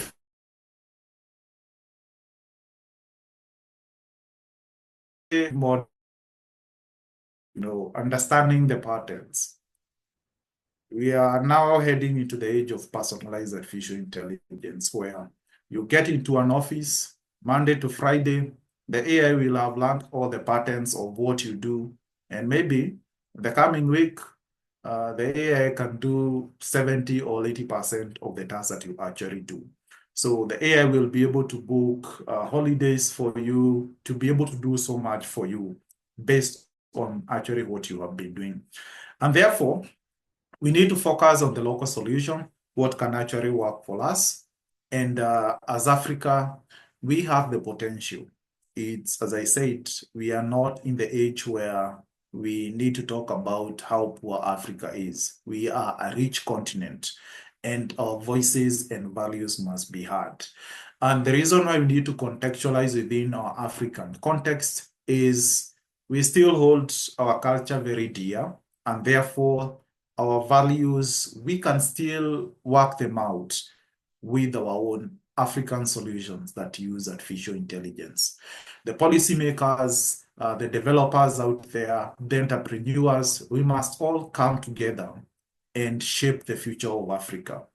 This is not the time to be left out. It's a time to unite. It's a time to develop together.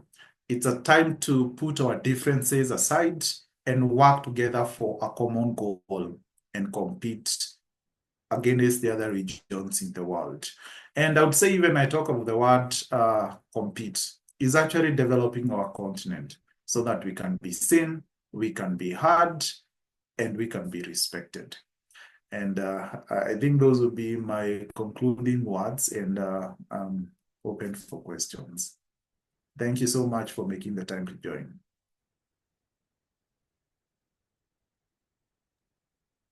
Thank you so much, sir. Thank you. That was very inspiring.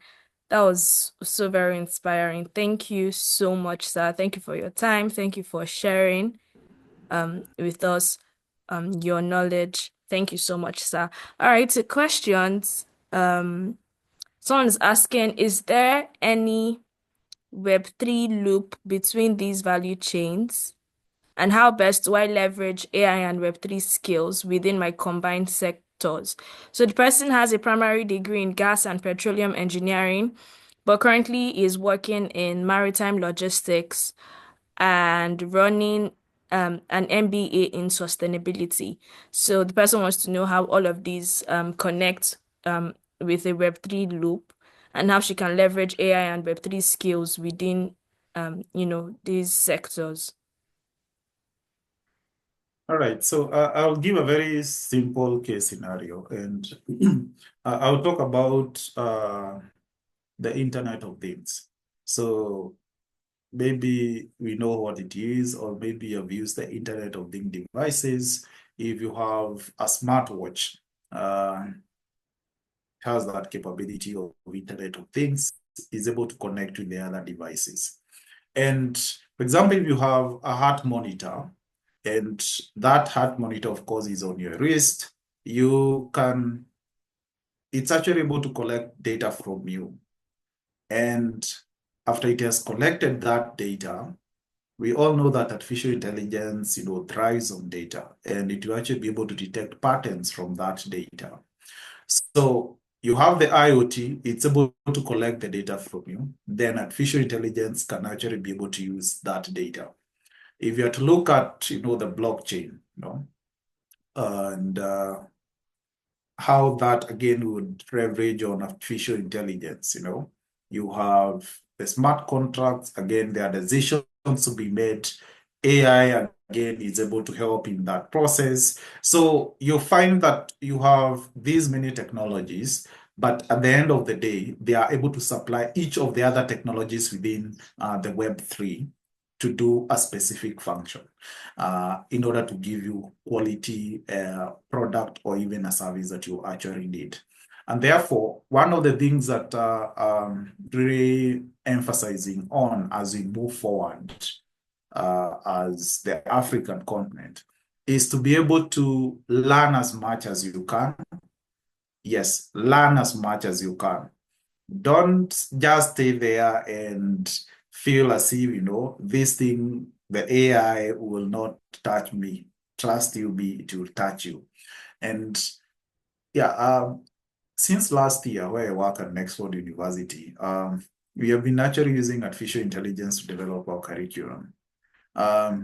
You'll find that for you to have a curriculum expert, maybe spend a month or so, that would cost you around $5,000 for you to hire one. But you can be able to use a curriculum expert in a specific field and use something like generative AI and reduce the cost up to $2,000. Yes, up to $2,000. So these are the things that we need to do. We need to know how to use. For example, if someone tells you, ask ChatGPT a question, how do you ask it a question? Do you ask it or what kind of response do you get from the ChatGPT? It is based on how you ask it. So you need to know how to use these tools. So learn as much as you can, and again, be able to understand how these various technologies actually connect to each other. They are all connected. They are feeding into something, and feeding into that something gives you something, a product, or gives you a service that you're actually looking for. Yes. I hope I've answered your question.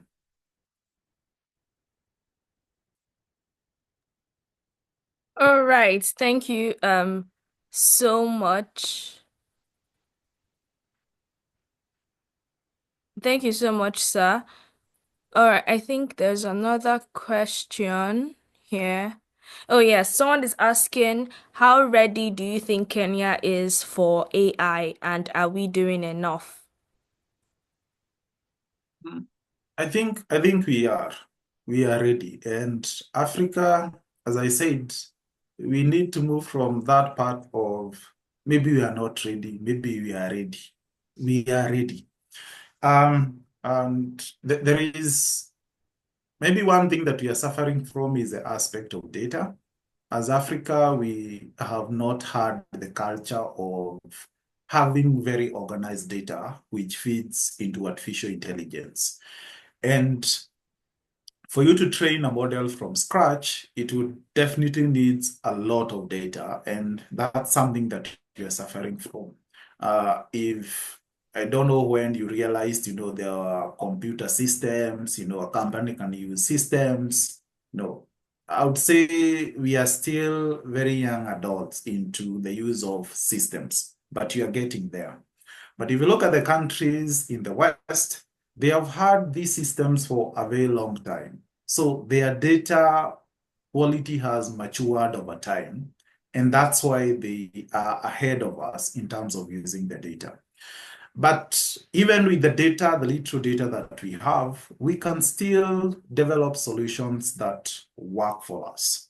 And over time, that will definitely mature. And of course, working with other concepts in artificial intelligence, for example, transfer learning, where you actually don't need a lot of data. We can pick a model that is, like I said, in the Latin America, where they're using AI models for health. We can borrow from them and use with the little data that we have and do some transfer learning, and we have solutions that will work for us. So yes, we are ready. That's what I would say. Okay, thank you, sir. So Kenya is ready, and I want to believe Africa is ready as well. And the more we implement, the more we innovate, the better equipped we come to being even ready. All right, so final question for Dr. Raphael. This person is from Burkina Faso. Hello, Abdul. Okay, Abdul is asking that he thinks without investment in infrastructures, supercomputers to be able to train real case modes by Africans for Africans will always be behind, even if we are still believing, but it's not enough to just believe. And he's asking your thoughts on the matter. Yes, of course, in a family, you'll feel more confident if you have control of, what you have invested in. If you have your family, like right now, someone comes to my family, I have the authority because, it's my family. I've invested in it. But if I'm not invested, then you'll have that thought of what if. So investment is very important. And I think this is why you will find many governments, they are looking more into, can we have the public-private partnerships coming in so that after some time, then we can own these infrastructures. But again, we can still work with what's there and still develop products that work for us.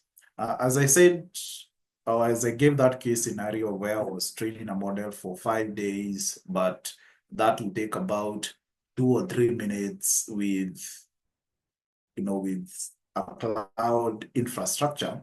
We still have to leverage on what we have. And the good thing with these models, yes, it takes lots of time to training the models, but for where you actually deploy them, does not require so much like what it would require when you're actually training it. So, and these are maybe, costs that we can bear as Africans as we work towards, developing and investing in our own infrastructures. And again, it's not that we cannot invest in our own infrastructures. Again, we have had problems that are common all over Africa. You have policies that are never implemented, but of course, we just have to keep on pushing for goodwill so that they are actually implemented. And as I said, we are not poor. We have we have the money, we can actually be able to do it, but we have to keep on having such forums like what you guys have, given us today so that we can be able to talk about this. Yes. So investment is key, but we still have to continue doing something in order for us to compete globally. Wow, thank you so much, sir. Thank you so much, sir. Investment is key, but we still have what it takes to compete globally.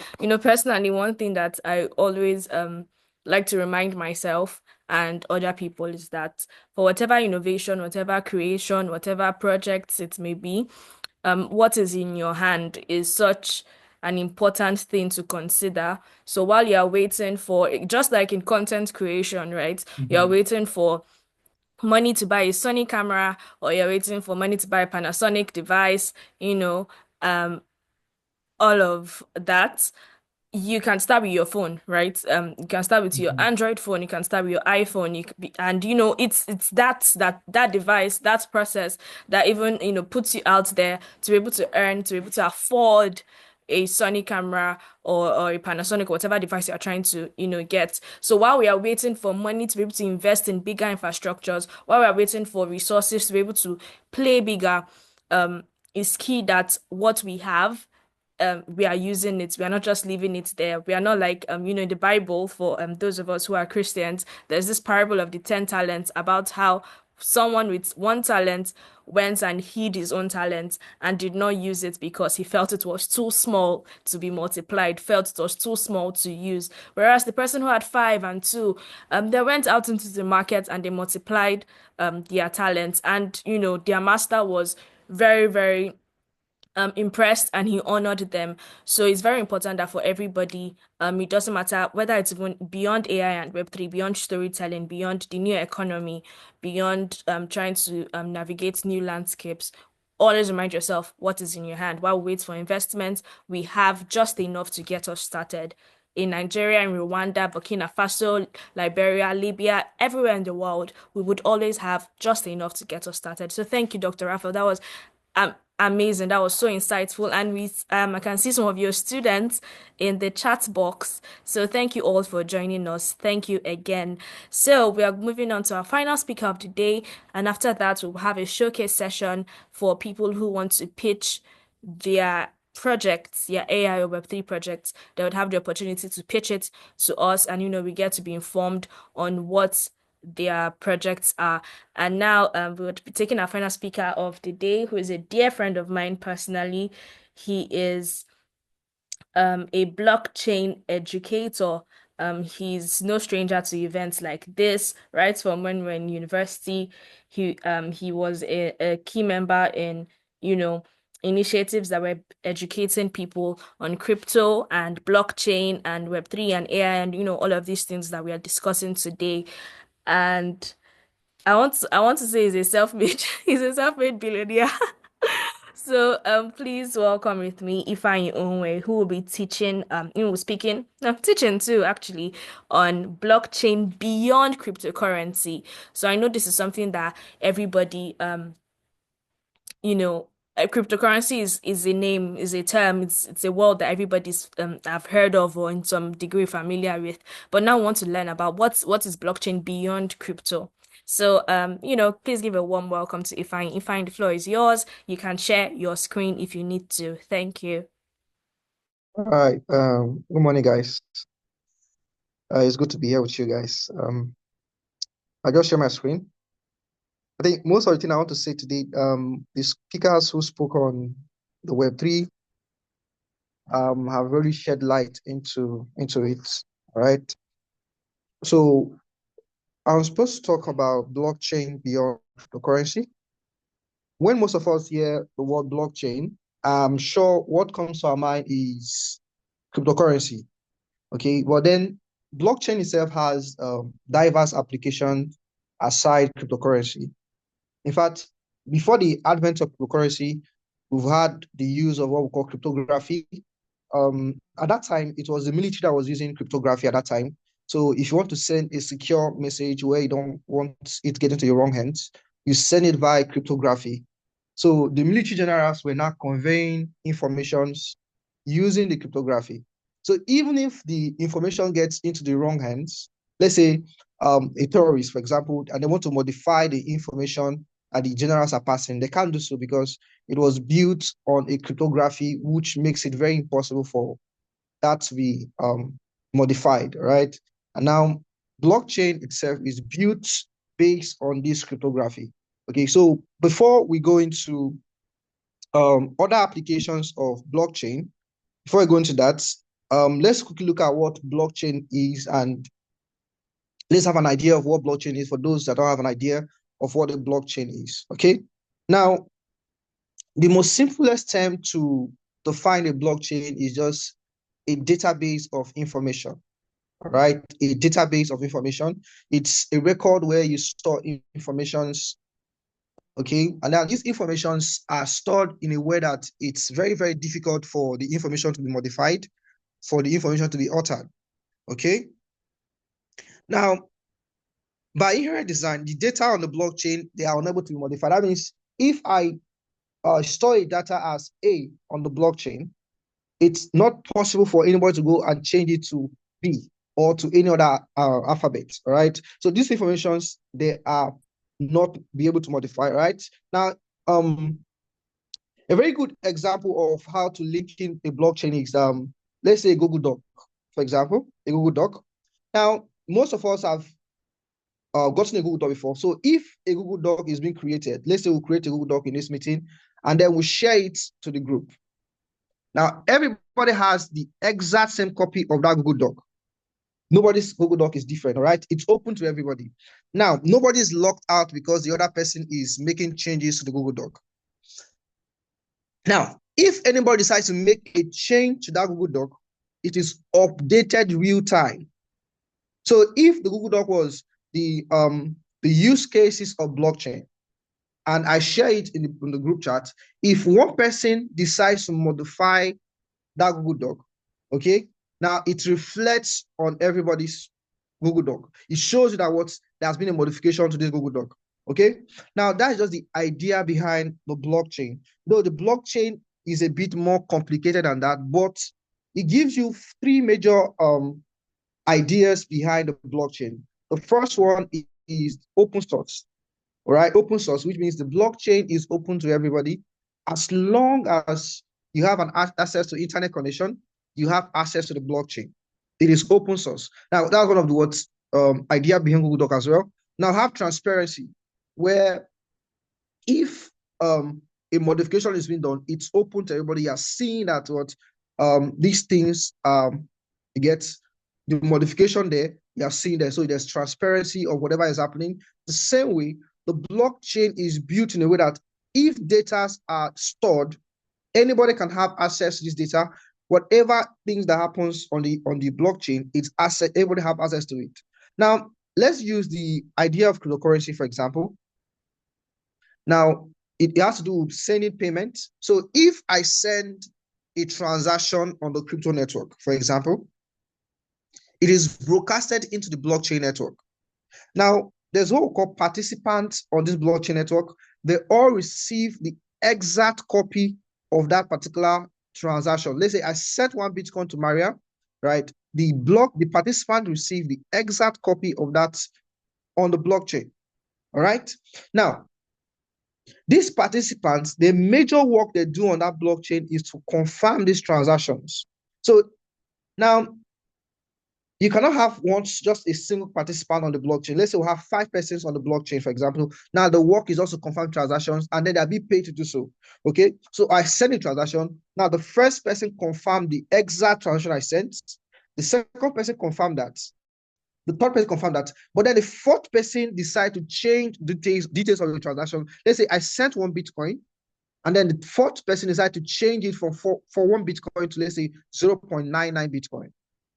Now, there has been a modification to his own copy of that transaction. So what is this about? Now, 3 already confirmed.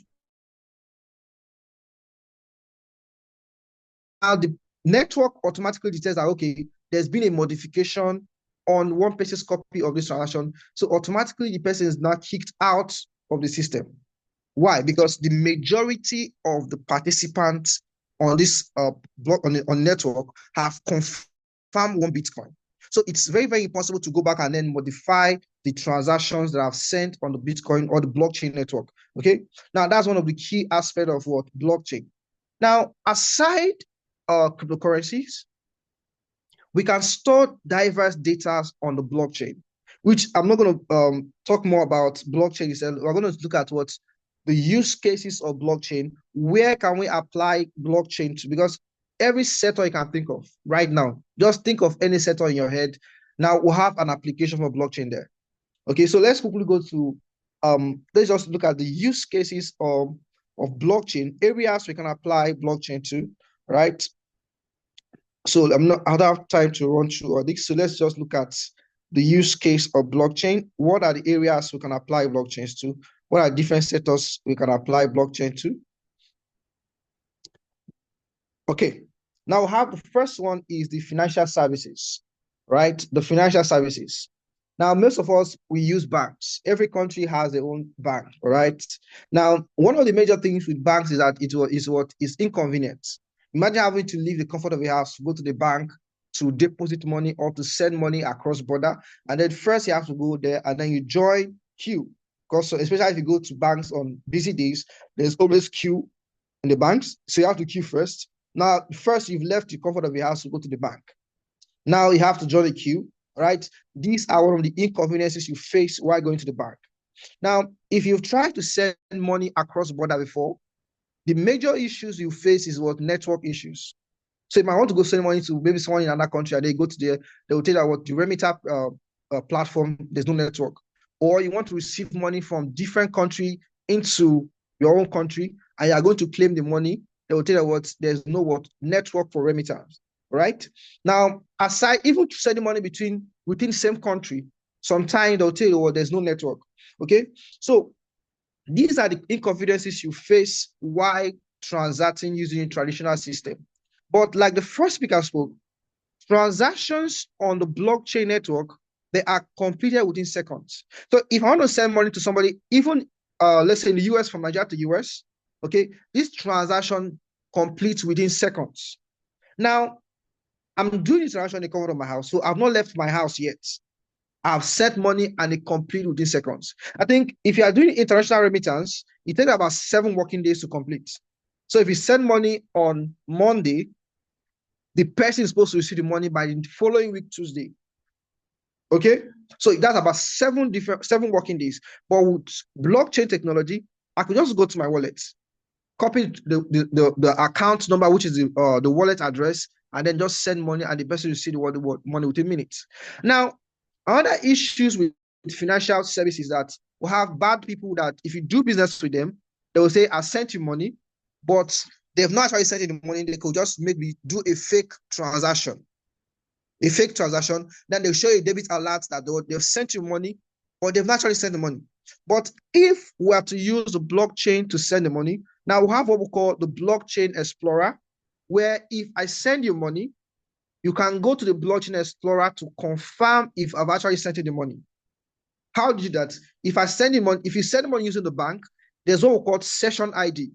It's just a combination of numbers. These are session IDs so that if the money does not get to your account, you can go to your bank to verify why the money has not got to your account with that session ID. Now, if I send money on the blockchain, there's what we call transaction hash. Now, all I have to do is go to the blockchain explorer, paste the transaction hash on the blockchain explorer. It will show me details of that transaction. So if the person sent me a fake cryptocurrency, for example, it will be on the blockchain to show what transaction does not exist. Okay. Now, if the money have not got to my account or to my wallet, but the person I've actually sent, on the blockchain explorer, you will see 3 different information. One is pending, which means they've actually sent the money, but it has not gone through. Another one is rejected. So they've sent the money, but the transaction was rejected from their end. Now, the third one is successful, which means what it has been set and it's be what in your wallet. So imagine the banks who are now using this blockchain technology, or you apply it for your businesses, for your transactions. So now the issues of fake debit alert or fake transactions will reduce. So we can apply the blockchain technology in financial services. Now it saves you time, all right? And then the fees are relatively cheaper. I can send millions of dollars from one country to another country using the blockchain at a relatively low fee. But if you are doing international remittance from one country to another, now the banks charge you about 3 different fees. I think they have the international inbound fee, international outbound fee, and the third fee I've forgotten actually, right? These are the 3 fees you pay to send money across border. So imagine that if you send $1,000 from Nigeria to another country, when the person finally gets the money, the person will let me get around, let's say around $900. Let's say $100 you were taken out from fees. So using the blockchain technology in our financial services will first of all save you time, and then it also saves you costs. All right. So that's one of the key applications of blockchain technology aside cryptocurrency in our day-to-day activities. All right. Okay. Now we have the healthcare. Now, these are not important aspects of blockchain. Now, remember I would say that the blockchain is open source, where anybody can go and verify information. Now, one of the issues with applying blockchain in healthcare is that anybody can go to the blockchain and then see the medical history of anybody they want to. So if Maria has a medical history, all right, I can go to the blockchain, type her name, and then I see that, all right? But then that's why we have different kinds of blockchain. We have the public blockchain, the private blockchain, and then I think the permission blockchain, all right? Now, the public blockchain are open to everybody, right? Anybody can go and have access to the public blockchain. Now, this one is mostly for financial services like cryptocurrency, the banks. That's good. But then we'll have the healthcare, for example. We can have the private blockchain. Now, for the private blockchain, it serves the same purpose. The only difference is that only a selected few persons can have access to these informations. So let's say maybe we can say about the patients, the doctors. These are the people that can have access to the private blockchain. Now, imagine a scenario where you travel out of the country and then you get to the other country and you have a medical emergency and you do not have your medical history. Now, the first thing they have to do is what? Before they can treat you, give you an urgent treatment, they have to write to your hospital in your own country to ask for your medical history so they can know what is wrong with you. Now, that's a very, very, before that could happen, it takes a lot of time, all right? But then imagine that your medical histories are stored on the blockchain. That means that if you go to another country and then you have a medical emergency, all they have to do is go to the blockchain and they could see your medical history and they can attend to you as fast as possible. So applying the blockchain in your record keeping, right, in the healthcare system can be another key rules where we can use what the blockchain, all right? So the blockchain is playing a crucial role in healthcare as private information are stored on the blockchain with private keys, all right? Only specific people will have access to all this information, all right? So it's very, very key to what, if you're running a healthcare system, you could use that to store your patient's medical history, where they can access it at any point, okay? Now, aside that, to have the issues where the loss of data, medical patient data, you can go to the hospital, there are thousands of files, sometimes it can get mixed up, and sometimes some of the files may get lost, all right? These are the things that what you can apply blockchain technology to aside cryptocurrency, okay? Okay. Now we have another one, money transfer. I think that runs same way with the use of financial services. But money transfer is one of the major way you can use use blockchain technology. Okay. Now banks are removed from the process when it comes to money transfer, and transactions are done 24/7. Now, if you go to the bank to transact, they will tell you that bank opens between 8 a.m. to 4 p.m. After that time frame, you can't transact with the bank. Now, they don't work on weekends, but using the blockchain, it is 24 hours every day. So I can wake up in the morning and I want to send money to somebody, I'll send money to somebody at the comfort of my home, right? I don't have to wait for the bank opening hours or the bank to closing hours to actually make money payments using the blockchain, using the traditional bank, but using the blockchain anytime, all right? Now, the global payment sector is flawed, expensive, and open to money laundering, all right? These are one of the issues where we're using the traditional banking system for our transaction, okay? Now, payment verification and settlement of cross-border may take up to 5 business days. I think I've explained that part, that what transactions from one country to another takes a lot of time. Now, aside the time it takes, the banks also have the network issues. Then also you also pay different kind of fees transacting with this blockchain, with this banks, all right, sorry, the bank, okay? Well, with the blockchain, is just a real-time transaction. It happens as fast as you can think of. Within seconds, these transactions have been completed, right? And you pay a single fee. Now, it depends on the blockchain actually, because when it comes to the currency, for example, there are different blockchains. Let's say we have the Bitcoin blockchain, you have the Binance Smart Chain, you have the Solana blockchain, we have Ethereum blockchain. There are different blockchains. Each of these blockchains, the fees to transact are different. Let's say, for example, I want to send money using the Solana blockchain. It's very, very cheap to send money using the Solana blockchain. So I can even send up to $1 million on the Solana blockchain, and I'll pay less than $1 for a transaction. But imagine where you want to send $1 million from one country to another country, there is no how you're going to pay less than 1% of that amount of money in fees. And that's a lot of money. But with the blockchain, it reduces these issues you face during money transfer, right? Now, this one I like very much in the blockchain. One of the use cases of the blockchain I like very much is the voting aspect, right? Is the voting.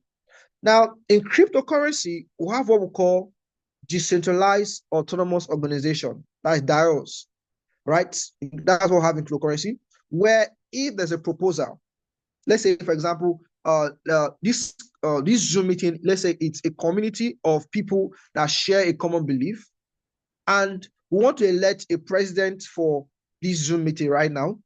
All we have to do is create a proposal. We have candidates, create a proposal, and people come to vote on the DAOs, right? Now, the votes are being counted real time.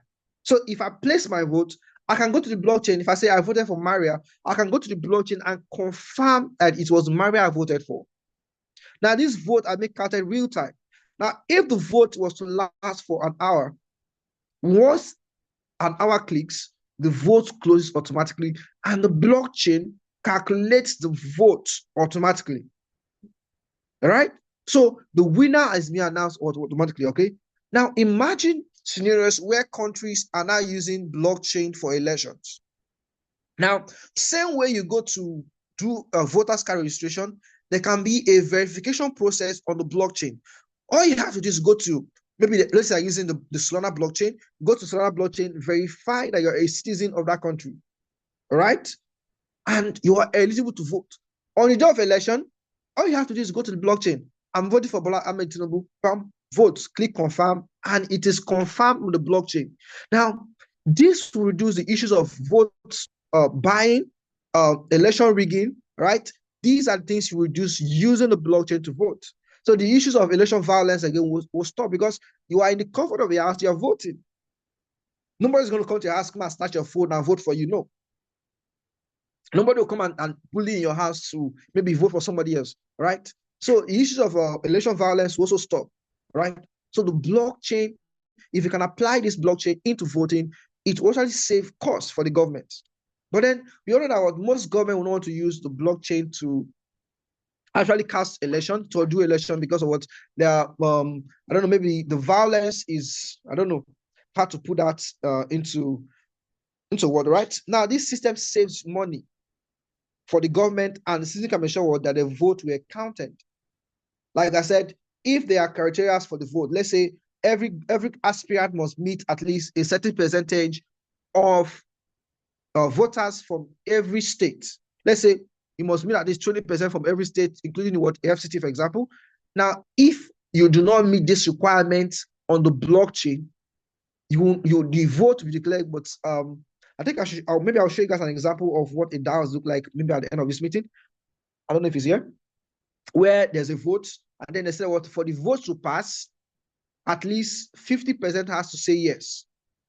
I think there's a new vote going on Jupiter right now, right? The vote is at for what we call January, where there's going to be an airdrop by January.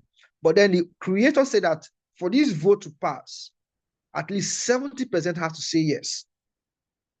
Okay, so but if less than 70% says yes, that the vote will be cancelled. And then the vote just concluded yesterday. Now 55% said yes to the proposal, while the rest said no. And it was cancelled, even though the yes had the majority of the vote, but it was cancelled because less than the required number of voters did not say yes. So imagine that's what was the case with the whole elections we have in this country. So the issues of court cases will not exist because the rules were set, predetermined on the blockchain. All you have to do is go and cast your vote. And it's as simple as that. All right. Now, I have another one, digital IDs. Now, if you are in a country like Nigeria, for example, we have a lot of IDs. You have the voter's card, you have the driver's license, you have the international passport, you have the NIN. These are various IDs we have in this country, right? Now, each of these IDs, they serve different purposes, all right? Each of these IDs, they serve different purposes. Now, imagine a situation where we have digital ID, where all your informations are embedded into one single identity. Now, if I want to travel outside the country, I do not need an international passport to travel. All I have to go is what? Go there, show them my word blockchain, and then the word see my details, and then the word they permit me to go. Now, imagine a situation where I'm driving on the road, and then the police or the road safety stop me on the road. All I have to show them is what? My blockchain. And they will say, okay, you're qualified to be a driver and stuff like that. And different kind of things you have, okay? Imagine that situation, okay? Now, as per the World Bank, there are more than 1.1 billion in the world, people in the world who do not have either way to prove their identity, right? Now, maybe because these people do not have an ID, maybe because the process of getting these IDs may be cumbersome for them, all right? Or they are in villages where they do not have access to places where they can do the passport, they can do the NIN and stuff, or it may be expensive for them to afford.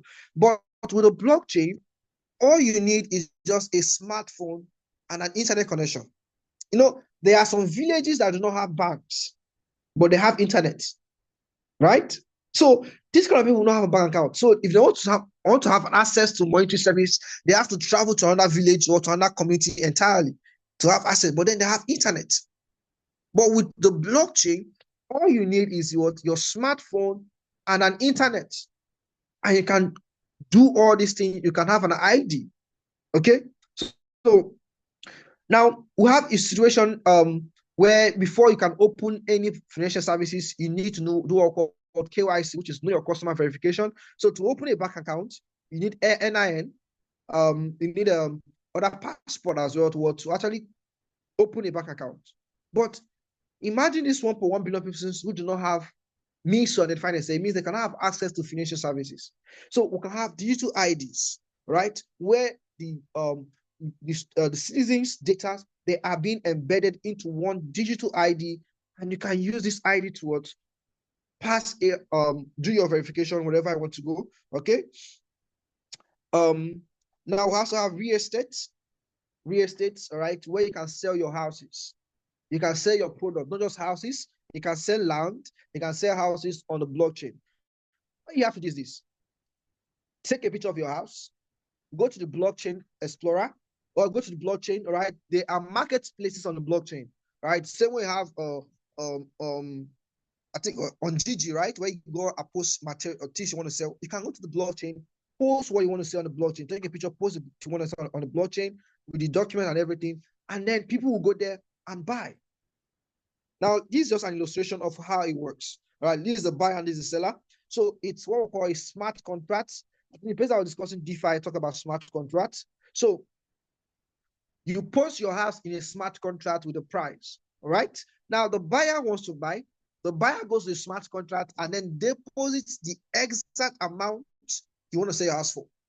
And the smart contract exchanges what? The deeds of the house. So it sends the money to your wallet, and then the buyer will receive what? The asset, the document of the asset, all right?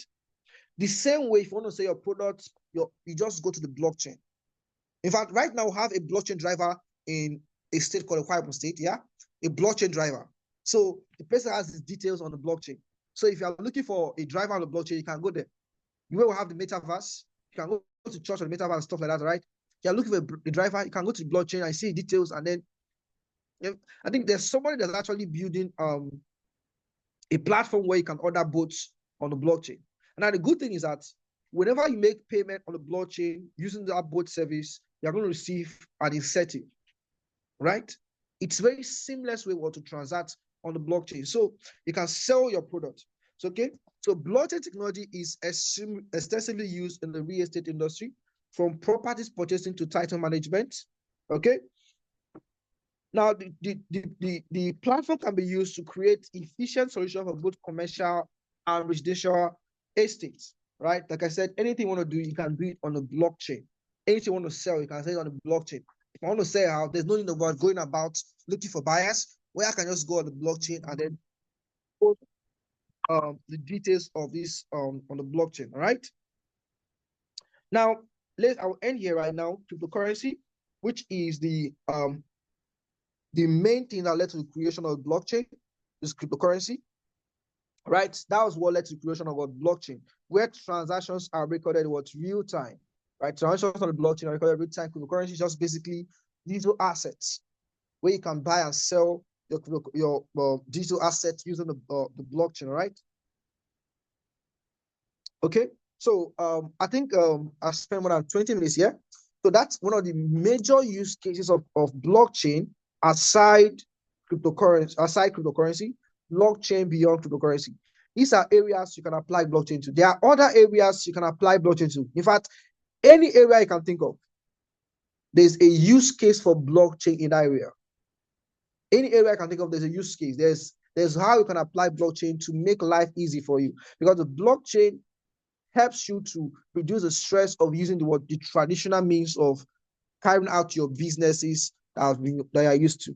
Okay. I think I'll be open for questions, please. All right, thank you so much, Ifeanyi. Thank you so much. Personally, I didn't know that blockchain could be used in in this degree for electoral processes, for healthcare, and for the the other things that you've discussed. Thank you so much for sharing. All right, so we have two questions quickly because we are way behind schedule, and this meeting is to end by 12:30 on the dot, Nigerian time. So the first question, the same as the second. Are there countries currently using blockchain technology to conduct election? And then the second question is, how do you set up a blockchain account? Okay. So far there's no country yet using blockchain for election yet. Though I think if there's going to be any country that will start first, it's going to be El Salvador, because El Salvador was the first country to actually adopt cryptocurrency as a legal tender in the country. In fact, if you are at that time, that was last year or 2 years ago, at that time, the president of El Salvador said that if you have a particular amount of Bitcoin that you can invest into the system, you will automatically become a citizen of El Salvador. I think that offer is still open up to now, right? But if there's going to be a country that will use that in election, I think El Salvador is going to be forefront of that. So currently, there's no country that is using it for the election. All right. How do you set up a blockchain account? Now, it's just as simple as anything. All right. Like I said, there are different blockchains. And for you to access this blockchain, you need you already have a smartphone or internet connection. What it is a wallet, a Web3 wallet. And to create a Web3 wallet is simple. You can download a custodial wallet like the Trust wallet. Yeah. The MetaMask, there are different wallet addresses that you need to go download. Right. Just is to create an account. I think you just watch it's very simple. They'll show you the different process just to create an account, a wallet address, and you can have access to any blockchain services you can think of using what we call the dApps on this application. So if you download Trust Wallet, for example, there's what we call decentralized applications on Trust Wallet. And it is on that dApps that you use to access the different blockchain services, right? So that's how you create a blockchain wallet. That's how you create a blockchain wallet. It's as simple as that. Okay, then I hope that was satisfactory for the person who asked. However, for all of the questions that we've answered, would provide a compiled answers from the speakers on our Discord channel. So please be sure to join the Discord channel. The link is in the chat box.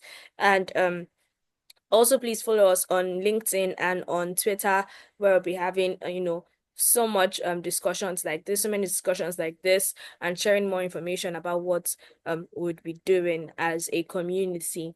Thank you so much, Ifeanyi, for your time. I know that now we are more we are better equipped to navigate the blockchain landscape. Thank you for sharing, for teaching us. Personally, I'm so grateful that now I know how blockchain can be.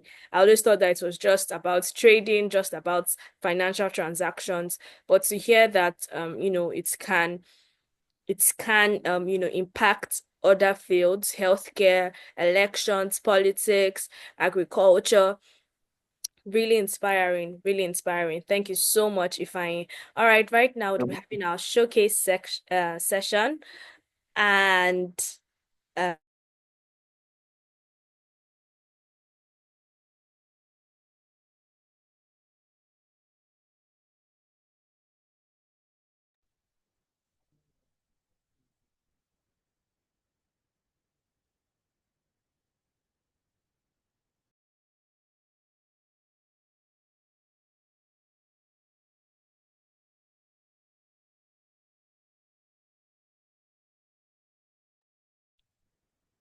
Oh, so sorry. I didn't realize my mic was muted. I'm so sorry. So we are having our showcase session now. There are people that were sent mails to confirm that they'll be having their showcase today, and I've not seen responses in the chat box to indicate that they are here. And although if you do not receive a mail, you can also just indicate that you like to share your AI/Web3 projects for us to listen. It's a quick pitch of 3 minutes. But while we wait for those people, please let's listen to the first showcase of the day by Mr. Yemi Sobs about marketing.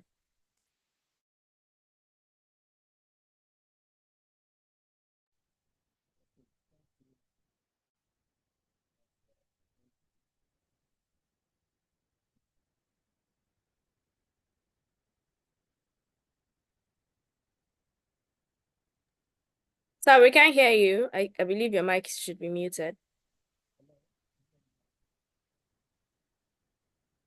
Still can't hear you.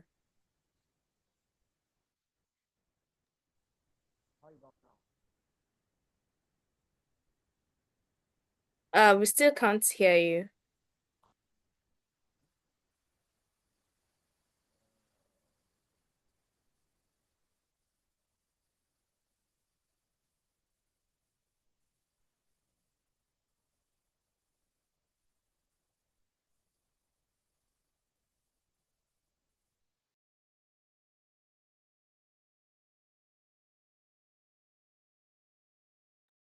Okay, we apologize. I believe Mr. Yemi is having some technical difficulties, so let's give him a quick second and then we'd be receiving him for his.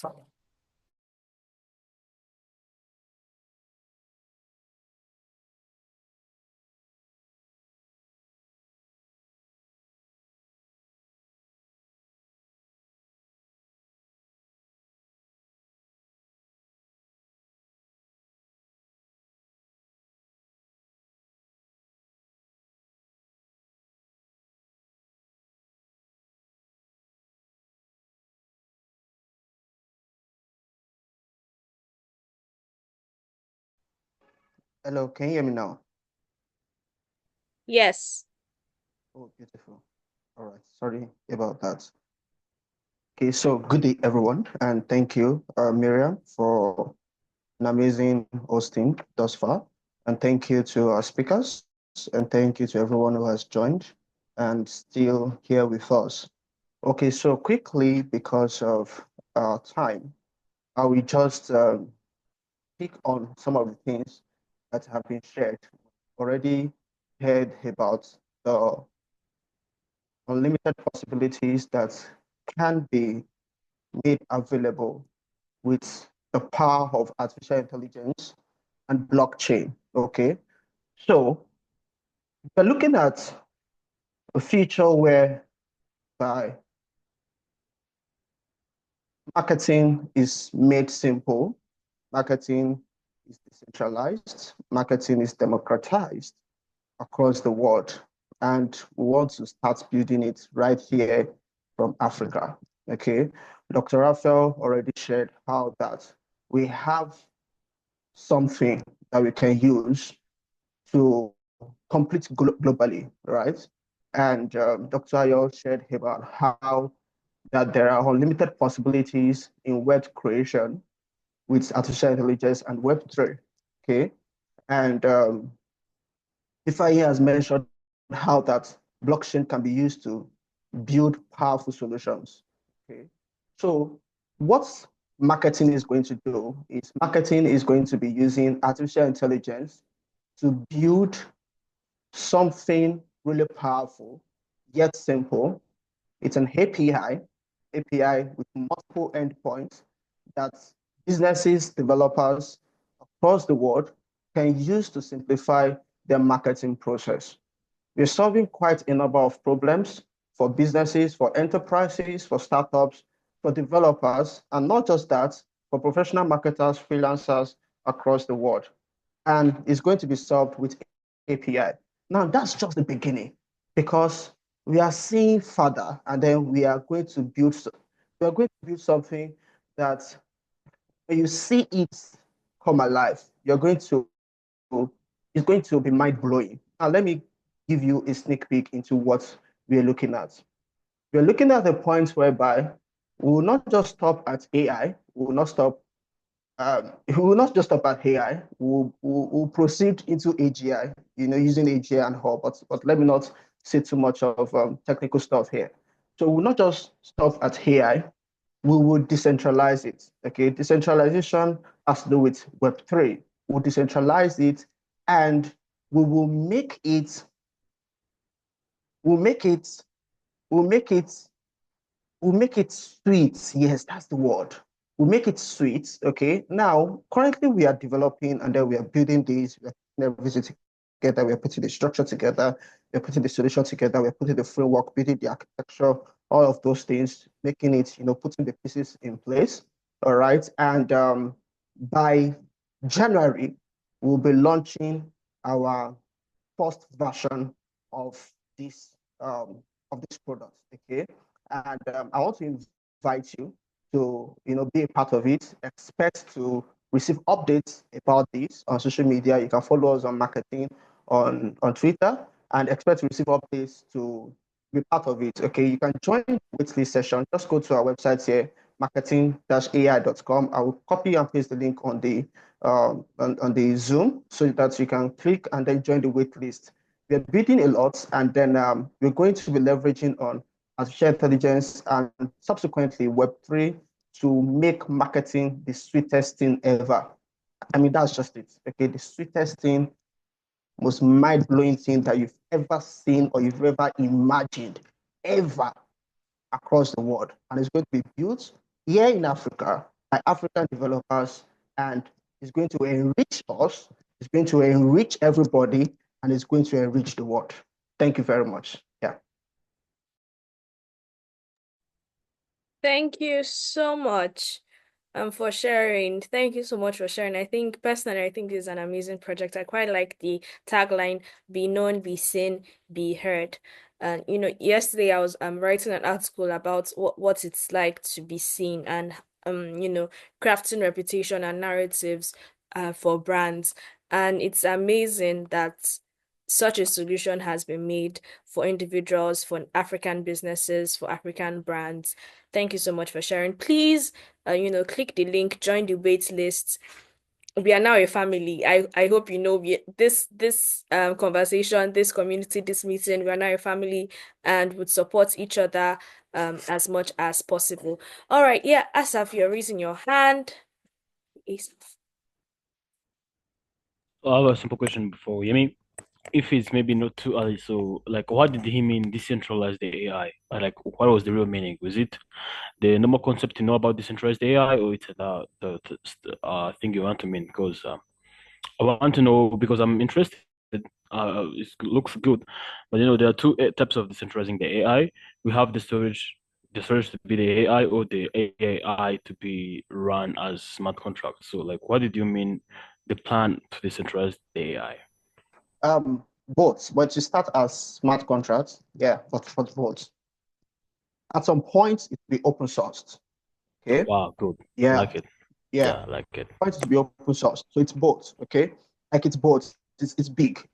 Something about Web3 that let me quickly say it here is that Web3 is not the game in Web3, that's a game of decentralization. It's not a zero-sum game, right?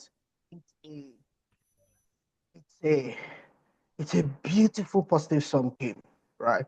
And then and there's another word that I use, which is to democratize marketing. Okay. Marketing is the core of business progress, business success. And you see, business is the pillar of economic growth and wealth creation and all of other things. Okay, so we're bringing that power, the power of Web3, decentralization, matching the power of marketing with the power of artificial intelligence, and they want it to work together as a whole, like a big ecosystem that's going to enrich everybody. Yeah, so it's definitely going to be both.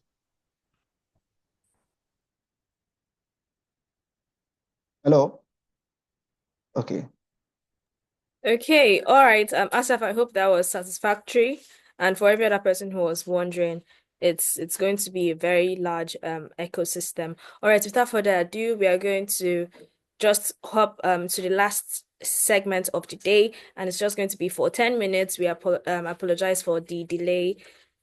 And so we have 10 minutes, and we're going to be dealing with the topic scaling AI solutions for African enterprises. And we have Mr. Yemi Solves as a panelist, Dr. Ayo, who was our first speaker, and then Asaph from Rwanda as our third panelist.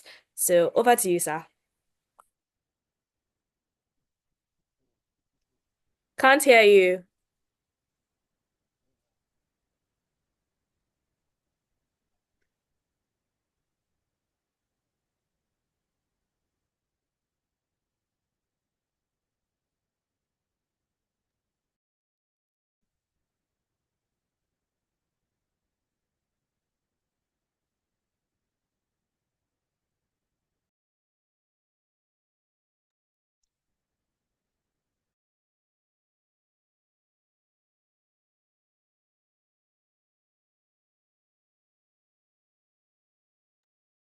Hi, can everybody hear me?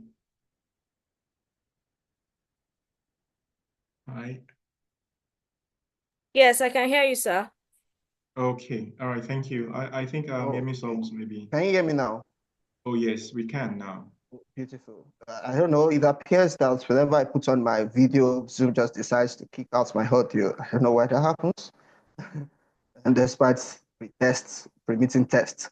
Okay, so yeah, I was about to say that there's so much to talk about, and we have so little time. So I don't know how we're going to do this, Dr. Ayo, Asaph. I mean, I know that you have many things to talk about, and I have many things that I think we can talk about. So I think you just pick it up from something that some of the conversations, some of the we should just pick it up from the sessions we've had, um, keynote speeches we've had, and the questions that you know came from those speeches. Okay, so there's this particular question, and I think this is something that I want us to explore quickly, as short as we can, right? And I think it's something that I would want Dr. Ayo to say his perspective, thoughts and perspective to it, and then Asaph also gives us his own angle, how to look to it. Okay, and it has to do with this question that Francis asked. Okay, and he was trying to know the intersection between being a gas and petroleum engineer, right? Somebody who started his career in gas and petroleum engineering, then now works in maritime, right? And then is beginning to explore the area of sustainability, renewable energy, agriculture, and all those sustainability across the world, global sustainability and all. And now it's trying to see where does AI and Web3 come into this? Like because we've said something about how AI and Web3 can change everything. So it's trying to make everything fit into AI and Web3, or how AI and Web3 can fit into it or fit together, whatever the case may be, in all of these value chains, and then make it something bigger, all right? Transform it into something better or bigger than what it currently has. So I don't know if, Doctor, if you got the question and answer. So, over to you, Stas, and let's know what you think about that. So actually, I'm not getting well. Like, okay, summarize it to be clear, because it was A quick kind summary. of okay. A quick summary. You Quick just summary summary. make the summary of the question. Like, I'm not getting like the clear point, because I'm hearing many points. I'm trying to clear the Yeah. main question. What is it about? Actually, the question is many, but the summary is there any loop, like value loop of AI and Web3 between Your sound is gas your and sound is petroleum getting. engineering, maritime logistics, and Your sustainability? your sound, you're going a little bit Yes, off. your volume has reduced. How about now? I, How about now? yeah. Okay, now we can hear you. Sorry for that. So we have three things. That's petroleum engineering, maritime logistics, sustainability. How can I use AI and Web3 to these three, transform it to something better? Like I don't know if I will listen to that question, but your sound is getting shrinking. It's just Right. going down, and I didn't hear all the question in Yeah, the end. But is I this think something it, that you can put in the chat? yeah, That's Uh, better. yeah, and yeah, because I'm experiencing the same thing Asaph is experiencing. Um, in the chat now. okay. Yeah, I'm sure Asaph would have technical answers for this. So we just Okay. save the best for the last. So let me go first, and then Asaph would just complete the justice. All right. So is there any AI or Web3 loop between these value chains, and how best do I leverage AI and Web3 skills within these combined sectors? All right. Now, everything, every good thing in life will always start with a question. And so I think that where Francis, right, or Frank should start his analysis. What are the difficult problems in these value chains? What do people complain about? What is the main problem? What is the longest lasting problem in those combined sectors?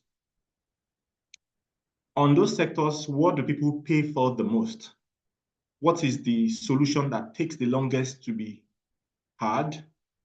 What is the one that takes the most money to be solved? Right? Who are the players here? And what would be the impact if those problems were solved? And then that is where, that's the best place to start, this journey. Because when it comes to AI can do broad categories of things. One, AI can run predictive algorithms for you. So AI can be predictive. AI and Web3 can shorten time for logistics and for contracts. AI and Web3 can help you build a trustless ecosystem where you can run things without being afraid of whether this person can be trusted or not. AI and Web3 can also help you solve reputation problems. So you can build reputation, and then AI and Web3 can also help you analyze data that you have generated or that you have trained your solutions with. So now, of course, there's also now, just like Emi said, AI for maybe marketing. And in the course of our presentation, there was a question about customer satisfaction. So there's AI there. So I think that there is definitely several ways to leverage Web3 in those combined sectors.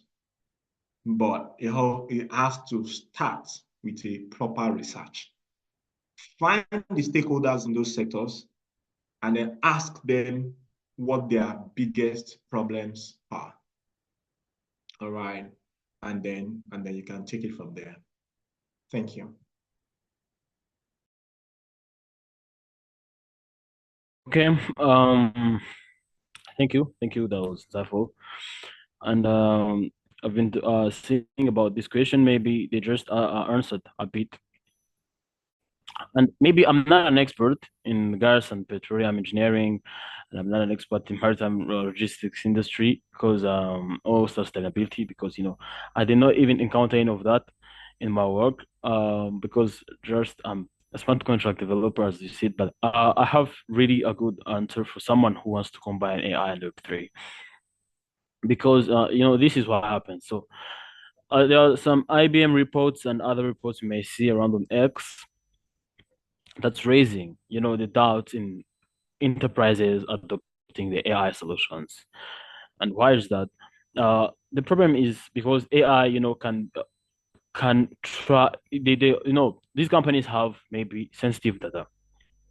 They have many sensitive data because AI this is how AI works. So first of all, it used unauthorized data collection because some companies face backlash for correcting, AI has been collecting their personal data without the user consent. And for instance, there's some platforms that were fined for using AI to analyze user private messages without even their knowledge. So AI can automatically do what you call unauthorized data collection. And because these AI systems are going to store large amounts of this sensitive data, so they are attractive targets for the cyber attacks. So people are going to try using AI for cyber attacks because if people adopt AI a lot, they're going to give it very, very sensitive data, and it gets a way for cyber attacks because there are some reports on X, you may see them, where there's data breaches, and because of them using AI in their work, trying to train AI on the company data, and they give it you know, some sensitive data, and maybe because they think it's between them and AI, surely not, because it's not between them and AI. And this is how Web3 combines AI.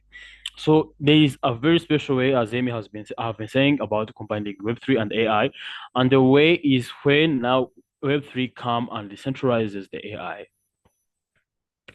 Many people have talked about decentralization. We won't talk about it, but let's see how AI gets decentralized. So this is technically how AI gets decentralized. So there are two types, as I've been asking, of how the AI works or decentralized AI works. So first of all, decentralized AI in short terms refers to these AI systems that are distributed across multiple nodes, as we've been saying, or devices, rather than being decentralized in a single location. So, and this approach, what it does, it enhances privacy, security, and efficiency. So now think of the AI collects the data from these enterprises, and I've been saying it makes a glitch. But with AI, the AI running maybe as smart contracts or as storage for these AI models. Oh, wait, let me try making some sirens. Please, Amiman.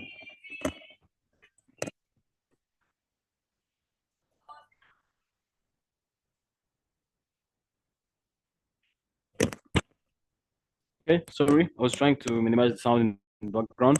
So I've been talking about how this AI, combining AI and the decentralization.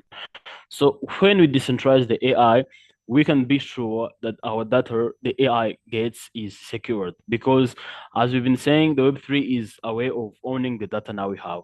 So this decentralized AI is just going to keep data to you. So decentralized AI, when you decentralize the AI solutions, means that the AI is not going to take the data to the single point of centralization unless AI is decentralized. And the AI is going to keep this data on, like only you can access it, and the data is encrypted instead of it, being scattered everywhere. So that's the main use. So whenever you're trying to maybe pitch you having AI solution, you want the African enterprises maybe to explore them, to start using them, and the good way to combine these three is when you start learning about decentralized AI. So decentralized AI is a very broad it's very wide concept. So I'm going to try maybe share you some information where you can try to learn about this interest AI. Some many blockchains are looking in this hot market. There are blockchains called Internet Computer, the blockchains called Near, and many other blockchains that are now trying to explore the landscape of this decentralized AI and try to decentralize AI for these markets for it to be more secure. So if you have an AI solution, as how Yemi is having it, the best way to ensure that these African enterprises can trust your AI and trust that the AI is not going to take their personal data to you. For example, you just Yemi and they want to maybe sell this AI to like a financial institution. So it's going to be having problems. So can you trust him because giving the AI or personal data, the data that the ME does not deserve. So they're not going to adopt, your solution. But this decentralized AI is going to get trusted. It's now a new trend that's going to be happening because the AI is going to be getting centralized and the AI is not going to become private. And now the model you buy is going to be between you and the AI. So it's no longer now you having interacting with maybe the Amazon or other servers that are going to store your data. And it's now between you and the AI and the blockchain. So the blockchain is going to store the data, and the blockchain data stores is transparent, but it's yours. So it's like kinda everything you do with AI, your charts, the things you trend on them are between you and the AI and your crypto wallet. That's the circle is going to be running around. So now people can trust that you can sell them the enterprises, you can give them your AI solutions and be ensured of the security. So that's the main point. That's now the current point where AI is combining with Web3 between decentralized AI, where AI can run both as smart contracts on how currently that concept is being utilized by what near protocol and internet computer, or AI runs as storage for the responses or your chats with your AI or what you're trying to read, and this can be done on any blockchain. So those are the two use cases we have: decentralized AI as smart contracts, so decentralized AI as the storages. So that's the big way to combine this. If this was the question, combining all the loop between AI and blockchain. So that's it. And that's why, and using this, I guess, is going to be very, very convincing for companies for them to adopt your solution, for your AI solution, because they think you're not going to store the data, but the data is going to be your solution and the data. So you have no access to what's happening between your solution and the company. So that was my. Beautiful. Please confirm if you can hear me now clearly. Yeah, we can hear you. We can hear you. Oh, beautiful. All right. So thank you, Dr. Ayo. Thank you, Asaph. And I hope you got detailed answers to your question, Francis, right? So you've read it. It's and so Miriam, should we stop here or I think we should just Yes, stop here please. because the thing is just like Miriam has been saying, there there are lots of there are many conversations that need to be that we need to have on these topics. And you've seen how powerful this can be. So I just want to encourage you, please join the Discord channel. We'll drop the link again, join the Discord channel and so that we can keep this going. We can keep this going. And then you can ask other questions on Discord channel. And able speakers, we also get to answer them. Dr. Ayo, please go ahead, sir. All right. Thank you, Miriam. Please, we dropped a link in the chat. It's for feedback for this conference. We'd like to know your thoughts because, I mean, we're in this together. And we'd like to, it's a very short, it's just, it's less than 5 questions, actually. So, and there are multiple check boxes, so very easy to fill. It won't take you more than a minute. So please, we'd like to know what direction you would like the next conferences to go. All right, and then we're also looking to having proper physical foothold in across African countries, because I mean Africa needs to band together. Africa needs to band together more now than ever. All right, thank you. Please, the link is in the chat. Please fill it. Thank you.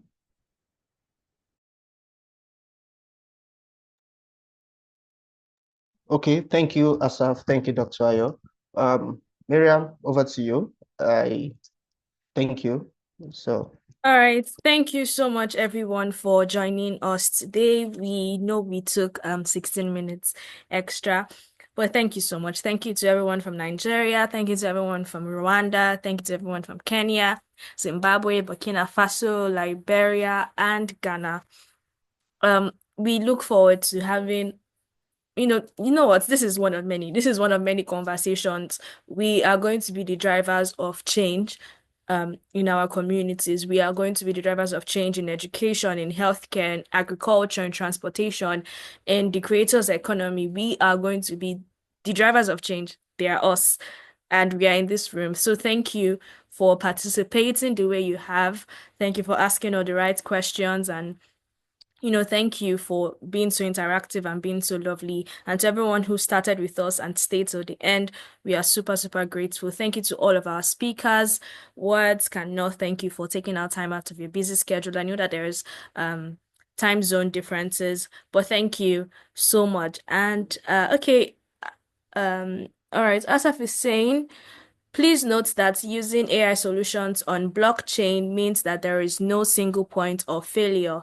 So enterprises may be convinced that the relied on solution is not going down anytime. So blockchains are as reliable as they can be, at least for the next foreseeable future. So thank you. Again, please fill the feedback form. The link has been pasted in the chat box. Join the Discord channel. We are going to be sharing all of the slides from today's discussion. We are going to be sharing, carousels and infographics that would answer all of the questions that have been asked during the conversation today and the ones that we could not answer from the registrations. So yeah. It's the weekend. Have a lovely weekend, everybody. Thank you so much again. I am your lovely host, and I was so honored to be a part of this conversation. My name is Miriam, and I look forward to hosting you and many others again next time. Bye. Yeah, please keep the call open so that people can access the link while we're still exiting. Thank you All so right. much, guys. Thank you, Miriam. Thank you for hosting. I had a wonderful time. So happy to be Thank here. you, sir. Thank you, everyone. Thank you to our speakers. Thank you, thank you, thank you, thank you, everyone. Yeah, please join the Discord channel. Please join the Discord channel, and don't forget to also fill the feedback form so we can hear from you. And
Bye.